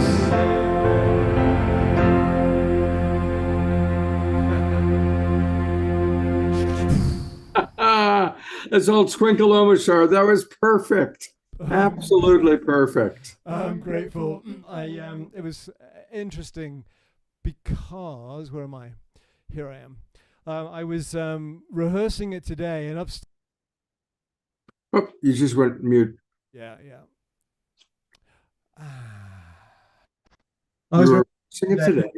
There's two kids, one 1.5 and one 4 years, and I was going, my master doggy thingy, and they came to my door and banged on the door and said, yeah. That's awesome. Anyway. Hey, we can all get Omashar, of course, twice a week on The Awakening World, but we can also get him by going to Bandcamp. Just go to Omashar, his name, OMASHAR.bandcamp.com. That's where his albums live. And let's support him and let's enjoy these. I don't know if you'll find Doggy in the Window on any of those albums, though. I don't think so. No, but most other songs that you hear on the show, you will find on those albums. So that was really, really fun. Thank you, Omashar. All right, I'm going to bring up our absolute wonderful animal communicators. Before we go to the next presentation, I would love for you to tell us more about this wonderful organization that you started, the Animal Communication Collective. And I'm actually going to go to the website as you describe it and tell us a little bit about it. Well, I'll start, then Meredith and Julie can chime in with me. This is an organization that was born out of love of our animals. And it really came to me as a download from my cat, Hockey Puck, who was in spirit. And I was actually sitting at a quiet dinner with my husband after a wake for a friend. And he asked me, what are you going to do with this new certification that you got as an animal communicator? And all of a sudden I felt all these tingles around my head and I started speaking out of my mouth have you ever had that out of body experience when you're speaking and you're thinking, who's saying that? Well, that was happening to me at that time. And I started saying, I don't know, but the animals need us to do more. They need us to collect. They need us to help in groups. They need their voices heard. We can talk to shelters. We can raise money for them and let them know what the animals are feeling so that when they get adopted, there's more connection. And all this stuff started coming out of my mouth. And I had a picture of Hockey Puck in my head the whole time. Excuse me. And so that's how it was really born, was this crazy idea out of the ether and from Hockey Puck. And then I went to a meeting with my other animal communicator peers, Meredith and Julie and a few others. And we were talking about like, what do we do as professionals? And I brought this up in this very weird format because I could say it there without anybody thinking I was completely crazy. And they totally understood what I was saying. And we all started brainstorming. It was like I lit a match and it took off in a fireplace. And everybody started talking about it, right, Meredith? And then you dove in like right away to help me solidify this into something that made sense. Yeah, And we Julie logged off jumped of up. that. We logged off of that meeting and I picked up the phone and called Karen and said, I'm in. So here are the skills I have to offer to collaborate with the skills that you have to offer. And how are we going to make this happen? And then Julie. Yeah, then I joined because I have an advertising background. That's actually, and Karen does too. And that's what when I joined in, I'm like, well, I can help with marketing because it's what I knew from my previous life, if you will. And so far I think we're starting our 4th year of doing these online events. Last year, we raised more money than the year before and the year before. And last year we raised over $17,000 for animal welfare organizations. And we've already got a lineup for 2024. We have a couple of spots left. So if anybody knows of an animal welfare organization that's a 501c3, we totally would love to partner with you and help raise money for the animals in your care. So you can reach out to us, any of us, and get some more information. Yeah. Beautiful. And one more time, the website is animalcommunicationcollective.com. And I'm actually going to scroll a little bit because it's a beautiful website. Again, Thank for any of you that want to go to it, animalcommunicationcollective.com. Ways to get involved. Obviously, we can meet their team. If any of you have connections to animal welfare organizations, turn it on. And it's really a beautiful website. It really makes it very, very clear what they're doing. And so check it out, join, and then look at all these partners that they're working with. I mean, this is really something. Plus, I love, don't we want to be part of all these wonderful beings that we're looking at right here? What are the little brown guys called? What are those? I think those are baby penguins, aren't they? Yeah, I think Just a they're type just of baby penguin. Yeah. penguins. There Yeah. is a type of penguin, right? I didn't know. Yeah. I just want to rub their bellies, really. Yeah. Oh my God, it's just like the greatest picture ever. Yeah. So, Thank you. ladies, thank you so much for your devotion and your commitment. And I also want to remind people that organizations like this need support. And really go to the website. You can donate there. You can also check on about maybe, providing teamwork, being part of the team. Let's really support these 3 Thank wonderful you, women Scott. and all the animals that they're supporting. It's great. And I'm hoping you're going to get some wonderful financial donations and also human being donations. We got a lot of people here that maybe will enjoy working with you. Well, that's wonderful, Scott. I think the best way people can help us is, please, the Animal Communication Collective, we don't take any money. Oh, We are 100% volunteer. All the money goes to whoever we're doing an event for. So if you want to experience more of this, the best way to help us is to buy a ticket to one of the events that we promote, the one that sits right in your heart, that draws you in. Go to that event, buy that ticket, maybe buy some raffle tickets to win a private reading with us. And all of those proceeds will go to that rescue or shelter that we're working with that evening. thank you very much for that clarification. That's really helpful. Thank you. All right. So our remaining people are Dana next, then Roger and Bonnie. They're a couple. Then Dr. Laura and Lori Payne. And if you all burn out, let me know. We can always do another show. I don't want you to feel overwhelmed. And I am looking for Dana. There she is. Dana, you're on camera. Aloha, everyone. Hi, Dana. Hello. Hi. Hi. So I am in Mexico and I've just been here 2 days.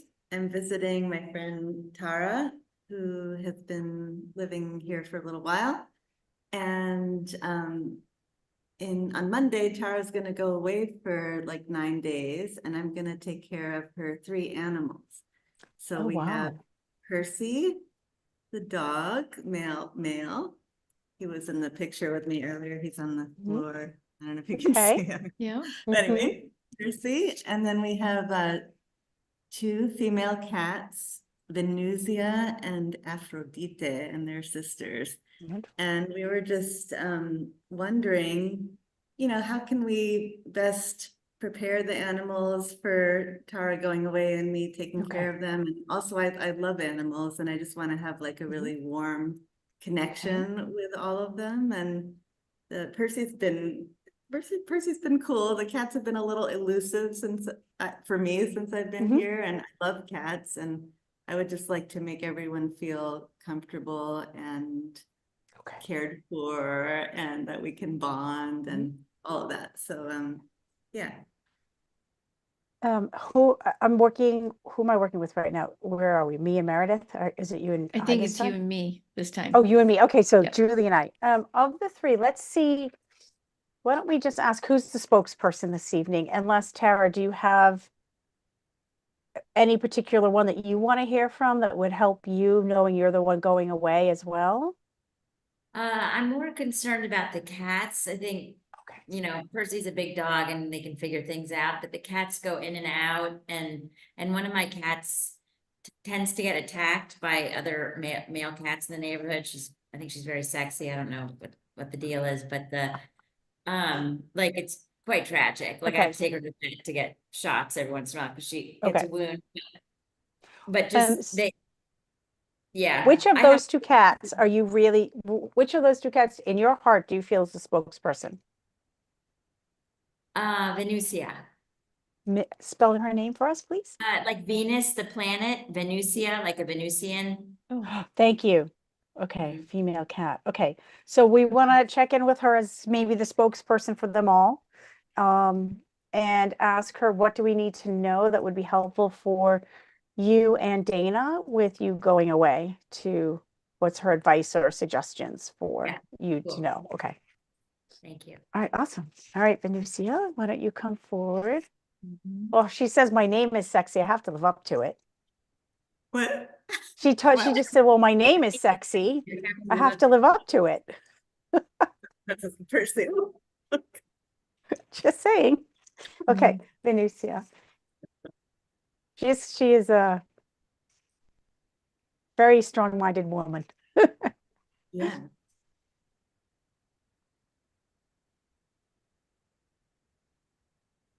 She's not the one that gets attacked. Her sister is, but right. Well, she's telling me she's very sexy. Venusia is very they're both sexy. very sexy for sure. Yeah. Okay. All right. So, but it's the sister's getting attacked because she was just like, I do what I want. So let's just see what Venusia wants to share about what would be best for the group while you're gone.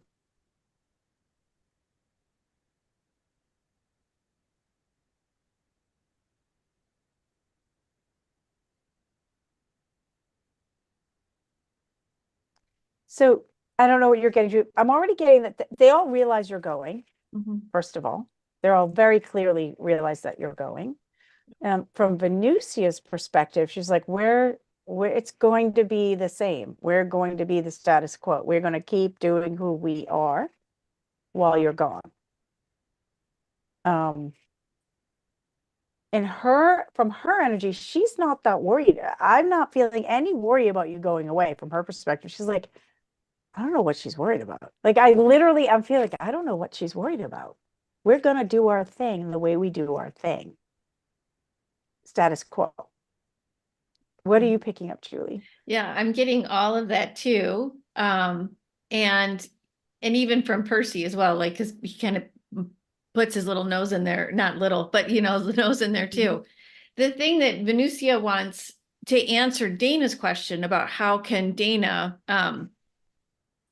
become, this is how Venusia puts it. She's like, how can Dana be part of our tribe here?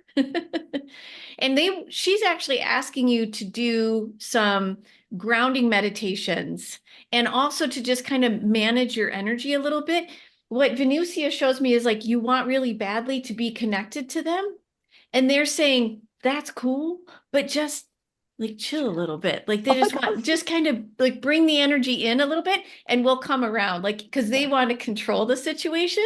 So just manage your energy, maybe do some grounding meditations with Tara. Sorry if I got your name wrong. The We other, were talking about grounding and being in our bodies earlier. yeah. Yeah. Yeah.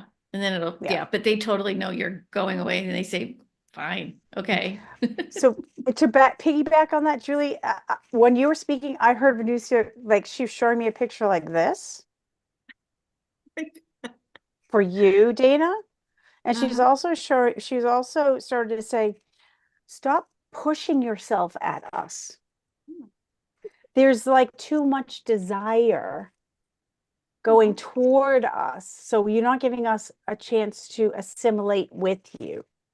And she's saying all that energy you have, like this, she's like, I know it's from your heart, but there's too much neediness in it. And to take that feeling and send it into the, like, ground yourself with the earth and pull yourself in and down and wait. Yeah, And will she's- come. Interesting. Yeah. That's her guidance for you. Yeah. Does that answer your question? Yeah, sure. I mean, I was open to whatever. Thank you. Yeah. She Beautiful. was a minute ago, we were outside and she's like, why isn't she coming to me? Why isn't she coming to me? And I'm like, she's fine.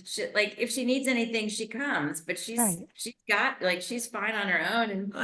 And then hearing you say that, I'm like, yep. Yeah. Although They I can be have blunt. recognized So very sorry. like I've sort of just, I do want to connect because I love cats, but I also am realizing that they're both quite independent. So I've been just trying to let them be who they are, but I will follow her guidance. Sit quietly and they will come is what she says. And there is a soul level lesson in this for you, Dana, to just take a look at, notice what's happening for you when they don't come. What negative talk is coming up in you so that you can kind of come to terms with it and embody some compassion for yourself instead of hoping that they'll show up so that you feel better. Yeah, I do recognize that message is for me in general. Yeah. And bringing my energy. Just be you, and don't worry, we'll show up when we're ready. Thank you, ladies. That was Good awesome. luck. You're welcome. Have fun. Have a good And trip. have fun on your Tara. trip. All right. Thank you, Dana. That was great. This is Bonnie and Roger, and they are also, again, regulars on Global Peace Tribe. And they want a little bit of help with their cat, Gummy Bear. Okay. And then I think Mayor's doing this with me. Yeah. Okay. Yes. So Mayor will get ready. So Gummy Bear. So Roger and Bonnie. Gummy Bear. Can you remind, I know Scott just told me, I think, is Gummy Bear a cat, a dog? Oh, you're muted and I can't hear you. Okay, cat. Cat. Okay. And there's Gummy Bear. Oh, wow. Gorgeous. And I think Julie's going to take this one with Meredith, and I'm going to sit back. Yeah. She's 15 years old, and she's had some health issues, and we're wondering if we're doing the right thing for her and how she's feeling about it. Okay. All right. So Gummy Bear, female cat, alive, incredibly wise. Is what I picked up immediately from her. This is not her first rodeo as far as being, meaning she's had many, many, many, many, many lives. I know cats, infamously have 9 lives, but she has been around the block many times and around the block with both of you in your past lives. So this is a whole, you are all like a soul family, if you will. So know that too. Meredith, are you getting anything? I don't want to interrupt you. Yeah, she is making me laugh a lot because Gummy Bear immediately showed me a gummy bear. She showed me catnip. She showed me some Advil as if maybe she could, and then a lidocaine patch as if maybe she could use just a little notch of taking some anxiety or pain. It doesn't feel like pain. It just feels like stiffness in my bones. You know, I'm sitting in this chair going, oh, I need to stretch it out a little bit. But she's saying that she likes to relax and would like to spend some time just chilling right now. There's not anything to worry about. We just need to, everybody take a breath, everybody sit down, everybody take an ibuprofen or a glass or a gum, whatever it is that will make you feel Relaxed. relax. And she would encourage that for everyone. Does that make sense to you? Are we allowed to say these things? That's what that's what she's telling me. Yeah, can't help Oh, it. you have an outdoor cat that we had actually, how many, when I came first here in 2016, actually about June of 2016, there were 4 cats. One of them we had to put down. Actually, about how many years ago did whatchamacallit go Stormy? down? Stormy go down. 3? Around 3 years, yeah. Yeah, 2 to 3 years ago. They were 3 siblings that were rescued at 5 weeks. And Wow. 15 years ago or so. For her ex-husband. Yeah. Well, not ex, but late husband. Late husband, yeah. Ex-late, whatever. And then in October of 20, we brought a dog into the mix. And so that is probably why Gummy Bear is like just to relax and not to, she's probably feeling some anxiety around. She's her name is Cindy, a German Shepherd mix. The dog is the one that she says needs to chill. Oh, yeah. So these No siblings, kidding. this has been a familial situation where we were together and then obviously someone, you know, has to pass on, and then we were together and then someone passes on, and here's this dog and that dog needs to chill. I'm totally chill. Everybody else go chill. Let's all chill is what I'm getting from her, Julie. Yeah.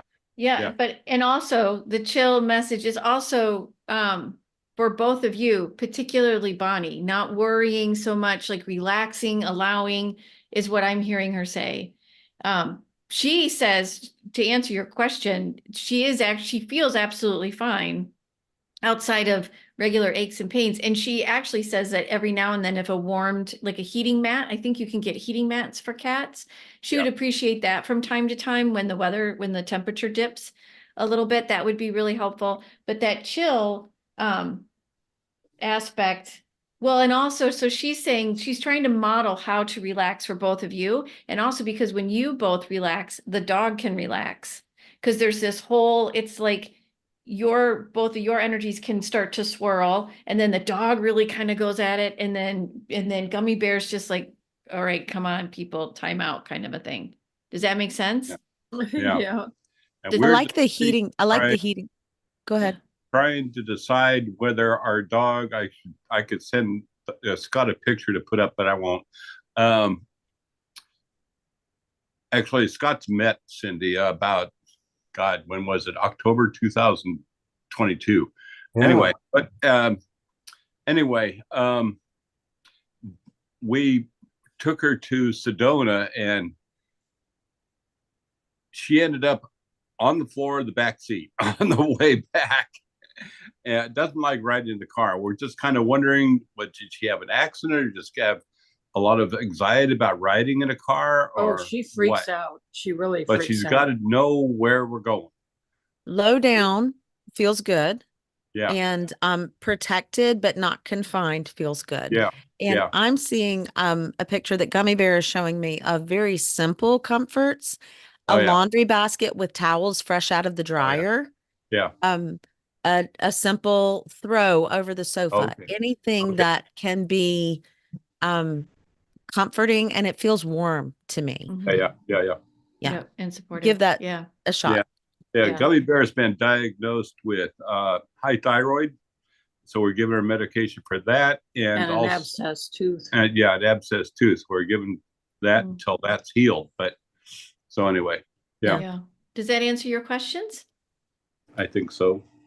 She's been crying a lot, but I think it's just mainly pain and trying to get enough nutrition past her the pain of her jaw.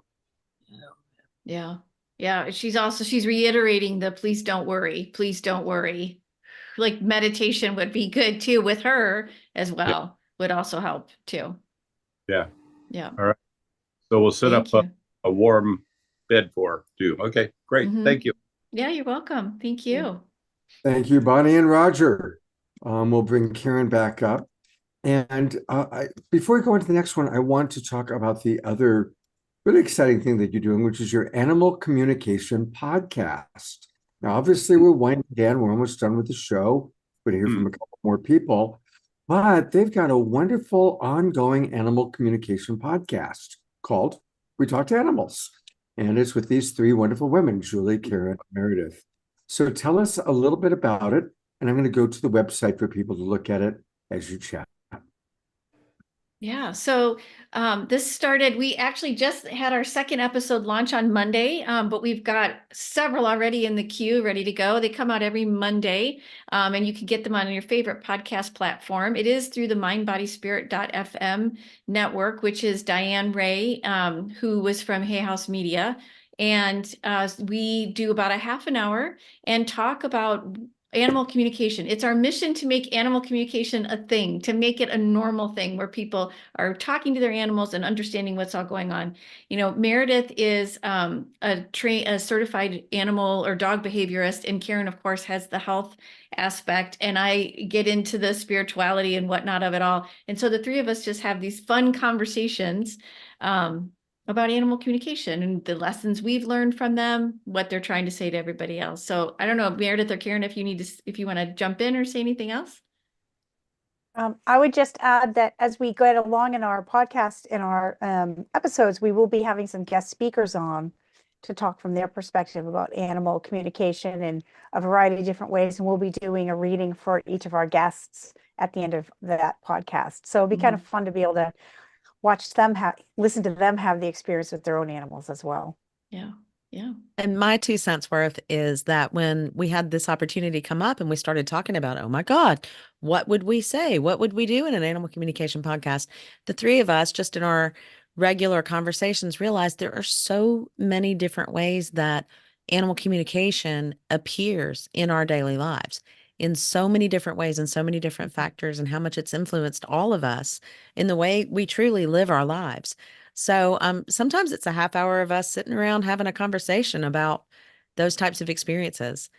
It'll be fun. Beautiful. We've got a question for you. And the question is from Kiki, who you met earlier tonight. And the question is this. She says, this is a great show. Thank you. And it's so grateful to have these awesome ladies for sharing their gifts with us. I've taken a few animal communication courses, wanted to know if your organization offers classes or do you have recommendations?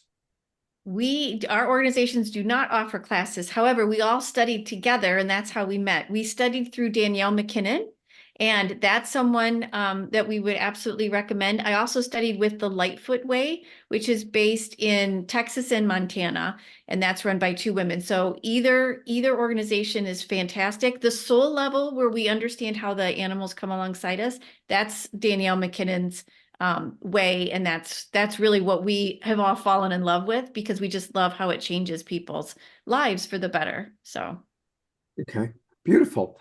Dr. Laura, your picture isn't coming through, so you're going to need to try and find another way of sending me the photo of Donna. And while we're waiting for you to do that, I'm going to actually bring up. Hello, can you hear me? Yes. Yeah, I'm not sure how to do that, how to put the picture in a different way. That's okay. We don't have to have a picture. Right. So Dr. Laura, she doesn't have a camera on, so we're just going to let you go ahead and share then audibly. Okay, great, excellent. Thank you, ladies. You are really, really fabulous. I have learned so much already. So my dog, Donna, is 15 years old. She is a half beagle and half coon dog. And she is getting so finicky with her food. She'll gobble it up at night. And then if I vary it, because I know that she wants variation. Okay. And, but if I put the same thing down the next day, the next morning, she'll stick up her nose and, you know, just sit there looking at me. She's really, really, really becoming finicky. What can I do about this?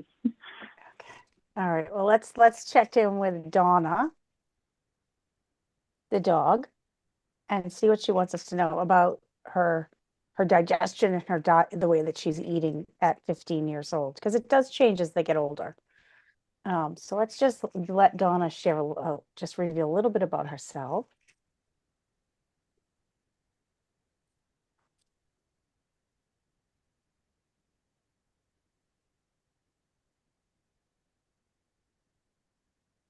So when I am tuned into Donna, when she comes into me, she actually is, I don't know why I'm seeing this movie, but the Best Marigold Hotel, where this senior citizens all kind of like end up living at the hotel, and Dev Patel or whatever his name is like the one who's running the hotel, but they all decide they're going to do it their way. And there's one female character, older woman in that movie, where she's kind of like doing it her way, like, and they're all like, "What are you doing?" She's like, "Oh, I'm fine. I'm doing it my way." And a little bit that's Donna's presenting herself this way to me at her age and her seniority. Sometimes she just likes to do it her way. And I'm going to ask her specifically about, I'm going to track her digestion in a minute, but Meredith, what are you getting about her personality at this part of her life? I kind of love the home setting there, but it feels very very proper and sort of a little bit fancy, you know, overlooking a lake, et cetera. They have cocktails in the evenings, whatever. It feels like a sort of an upscale home where she is. She's also showing me that her teeth in the back are a little bit sore, but she doesn't want anyone to know that. It's like, I'll tell you exactly what she's showing me. She's showing me that there are certain foods that she loves that include popcorn and caramel, but she has dentures and she's nervous to eat those because she doesn't want everyone to know that she has dentures. There's a little bit of an appearance of a maintaining a level of appearance here that she's trying to uphold, is what she's showing me.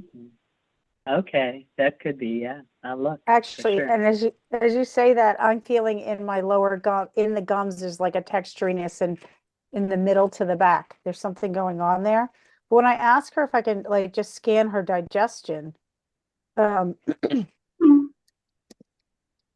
feel like in the morning sometimes, so what she's showing me, Dr. Laura, is in the morning when she wakes up, her gut seems a little bit acidic. I'm not sure what kind of a doctor you are, but if in the medicine world, like when your gut's when your stomach wakes up and you're a little acidic, sometimes it's hard to eat the stuff that you would normally eat. You need something that's a little more soothing for your stomach, and you kind of want to move the body a little bit before you take in too much food. Got it. I'm a physician. Yes. Okay. I got it. And there's something about brothiness. So do you ever give her bone broth? Once in a while, but not every single day, but I have done it. So more brothy in the morning. To me, what it's feeling like to me is something that's a little easier to digest in the morning that smells good for her. So warming the bone broth so it actually smells really good, and mixing something into it that's softer for her to just kind of slowly lap it up the way that she wants would be beneficial. But no, as a dog, no onions because they're toxic for dogs. But just a kind of and maybe a little bit of it's interesting. She's showing me like maybe a little bit of a pumpkin puree in there too. Someone actually just posted that in the chat. But yeah, as you were talking, Karen, I was like, "Oh, I feel like I need to take a Prilosec." It's like pouring coffee on top of spaghetti sauce. Those were the feelings I was getting. And oatmeal or something like that would feel better going down. Something warm and cozy and soothing and hearty. I like the pumpkin idea. But yeah, I agree with you on the acidic thing, Karen. And also this like my jaws, the back of my jaws kind of hurt a little bit. Like, I don't want to well, eat anything that requires a whole lot of effort, a whole lot of chewing. I want to slurp something up that feels good going down. Okay. Thank you. Thank you so You're much. Really, really appreciate it. We'll follow up. welcome. Okay, Awesome. Thank you. welcome. Okay. How are you ladies doing? You got a little more energy left? Maybe one more. One Yeah. of 'em. Yeah, we can do, how many are left? How many people are left in the queue? I think you had one more. Yeah. We've got one more, and then Liz Connor has I'd love to bring Liz up. She's Okay. one of our regulars. So can you Okay. do two more? Is that okay? Yes. Yeah. Yeah. So here's Liz right now. I think she's Okay. maybe reaching for her cat. She was there a moment ago. There Oh, she yeah. Okay. Oh, He'd be oh, he gone. looks like my Morris who's passed. Hi, handsome. We need you to unmute Liz. There you go. So this is Benedict. Benny, for sure. He's a big boy, and he is great. But so the two questions I had, my other cat Izzy, she's across the room. It'd be hard to get two cats with only two arms. But Izzy, so the thing with Izzy is I'm trying to manifest the version of her that only scratches on the scratching post. But she's been scratching on the chairs, and I think that it's right? She's trying, this is what I think. I think she's trying to get me off the couch and wants me to be up playing with her, but like sometimes we can't just play with our cats for 4 hours. So that's the one question I had. And then the other question is, this guy doesn't seem to want to leave my side lately. And I have some potential travel coming up, and they don't tend to seem like they do well traveling with me. And, but I may have to like leave my apartment for a while. And so figuring out what their highest good is. Okay. Let's see, how do we do this, Julie? How about you take Izzy? All right. And you That's take how it feels Benny. to me. And I'll take Benedict, like that time we did. Okay. For Moon Dog Farm, the 2 guinea pigs. Okay. That's how it's feeling. Yep. Yeah. Okay. All right. I'll So go. cool, by the way. Cool. All right, Izzy, you're mine. Izzy, do you hear that? I love kitties. I'm a kitty person. All right. Well, let me just hone in with Izzy while you're talking to Benny. Yeah. Well, so for me, when you said Benedict, I immediately thought of Benedict Cumberbatch, one of my favorite actors.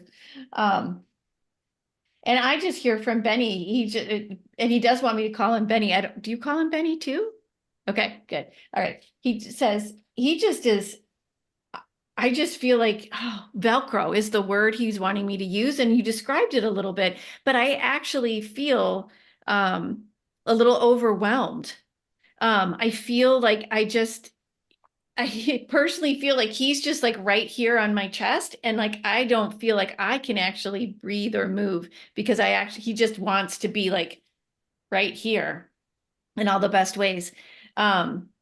So I'm going to ask him a little bit more about why and see if Karen's gotten anything in Izzy on the meantime. Yeah. Okay. Yes. So I feel like I'm getting all the animals tonight that are really their own people, if you know what I'm saying. If they were people.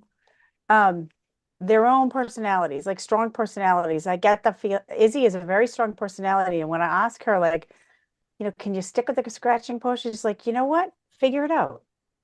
She's almost like being a little like, no, have her figure it out. So she's sassy. Yeah, she's very sassy, but she's very funny. Now, okay, she's showing me the side of a couch that she really likes. And she's like, figure it out. I like the angle of this. And then and she's showing me like her arms can get wider here as opposed to this. And so she's saying, figure it out so that I can do this. So if that's the case, maybe you get one of those hangover things for the side of the couch that has the carpet on it that's like the width of the couch. And instead of saying, don't scratch my couch, say, if you're going to scratch here, scratch this in front of the couch. That's helpful. Right? So she's kind of saying, no, like, watch me and figure it out. Don't tell me what to do. That sounds like her. And the lesson, really the lesson in it for you is like, she is trying to get you to like be a little like use some creative thinking, but also for yourself. So the way that she's making you creatively think for her, she wants you to think about your own situations where you feel stuck in a certain way, so that you can say, wait, I can think about this differently if I want.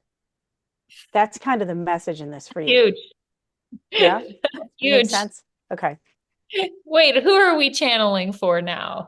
Well, I see that's the great soul level story. with the cat. That's the Yeah. animals and soul level essence. That's huge. That's huge. Yeah. And what's really interesting, Karen, is that that little soul level lesson from Izzy, because Benny's got one too, which is why he's having this like clingy and needed to be. So he after I was talking with him as Karen was talking with Izzy, and he had me write down how sensitive he is. He's just like, I just need to be like told all the time that I'm good enough and I'm beautiful enough and that I just need some reassurance. And I said, okay, well, what does mom need to know about that? And he said, she needs to realize that she doesn't need to be reassured to do exactly what it is that she wants. So even though, so he's showing you when he says he needs reassurance, he's actually trying to tell you, you don't need the reassurance. Interesting. So he's using that behavior as a way to kind of mirror it, if you will, like you feeling, oh, I need to be reassured. And when Karen said the thing about being creative, it has to do around whatever it is you're trying to express in the world. He's just like, you don't, just darn it, step forward. You can do it. Don't have to have anybody reassure you that you're saying the right thing, because we need your voice, is what I hear him say. Does that make sense? That is so spot on. I mean, that is the message that I keep hearing from Source, like for months. So that is funny that it's coming from my cat too. That is so priceless. Thank you so much. You're welcome. We're all connected. Yeah. Here we go. Thank you. All right, we're in the home stretch. This is Tarina Joy, who we love very much. She's a regular. She's down in Ecuador, and she's got a very poor internet connection. So I am reading her quick message to you.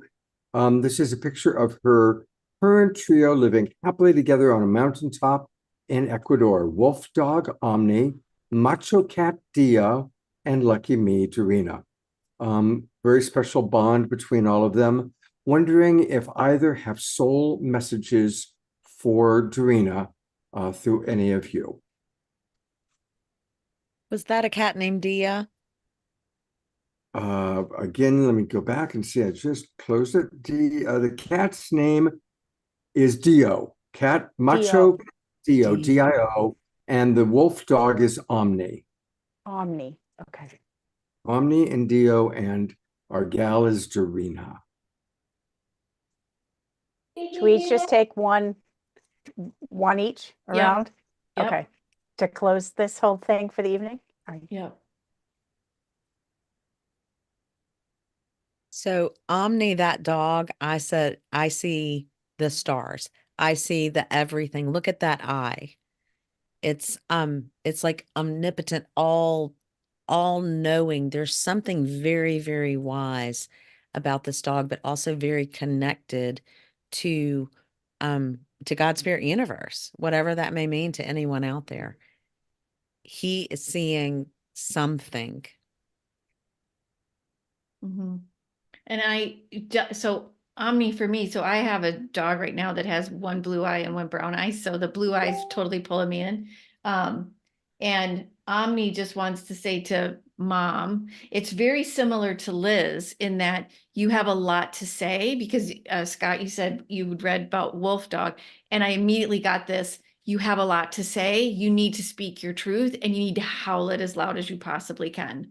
And that's also to some degree, like even then that picture, how his head's up a little bit with a smile on your face so that more people hear you. So I hope that makes sense. Beautiful. Thank you so much, ladies, for just what a delightful, delightful evening. And I'm going to put their bios and how to reach each of them in the chat box one more time while Omashar is blessing us with the closing song. Hopefully you've seen in the chat box how many people are really just delighting in this. And thank you for the wonderful work. And can we do this again sometime? We'd Yes, love to. we'd love to. Yes, Yeah. please. Mhm. That's, this would be a great thing to do on a regular basis, like every 6 months or something. It would be really, really. That would be wonderful. Yeah. And I know that there's people that came in late that we aren't going to get to tonight. And Serena Joy, who you just read for, said, thank you so much. This was really special and precious. So there you go. Any final thoughts that any of you would like to share? Just so happy to have been here this evening and work with all of you and share the messages from the animals. You know, as we talked before, it is all about unconditional love and support and these lessons that they're here to teach us. So thanks for letting us share them with you. Oh, beautiful. Well, God's blessings to you. You're doing wonderful, wonderful work. And I have a feeling you're going to get a lot of connection from some of the people that are here tonight. So thank you very, very much. And we are going to close as we always do. I call Omashar the Alpha and Omega man because all things begin and end with Omashar.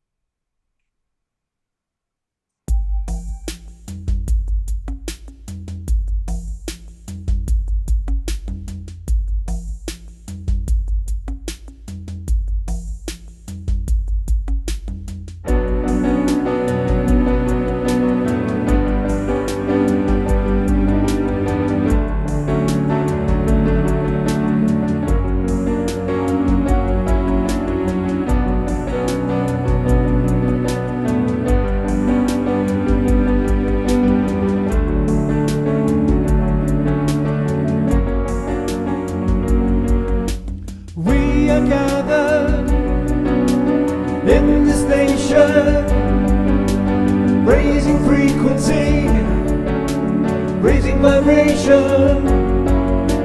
Hearts are open, hands together, loving each other, sisters and brothers.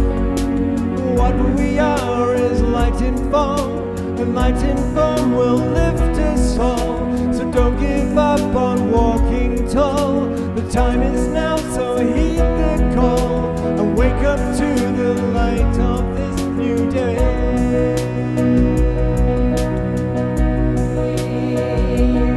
Because we are the heart of our world, the light in our world.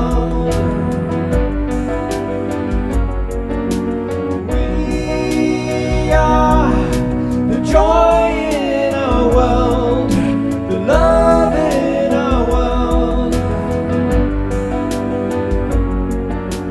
showing our colors, rainbow nation, higher frequency, higher vibration, minds are open, love is flowing,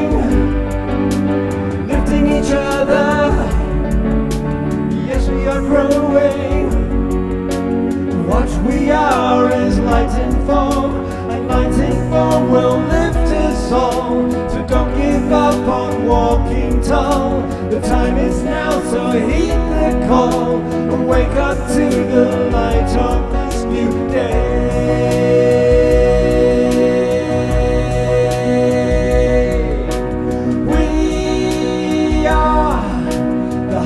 Of our world, the light in our world. We are the joy in our world, the love in our world.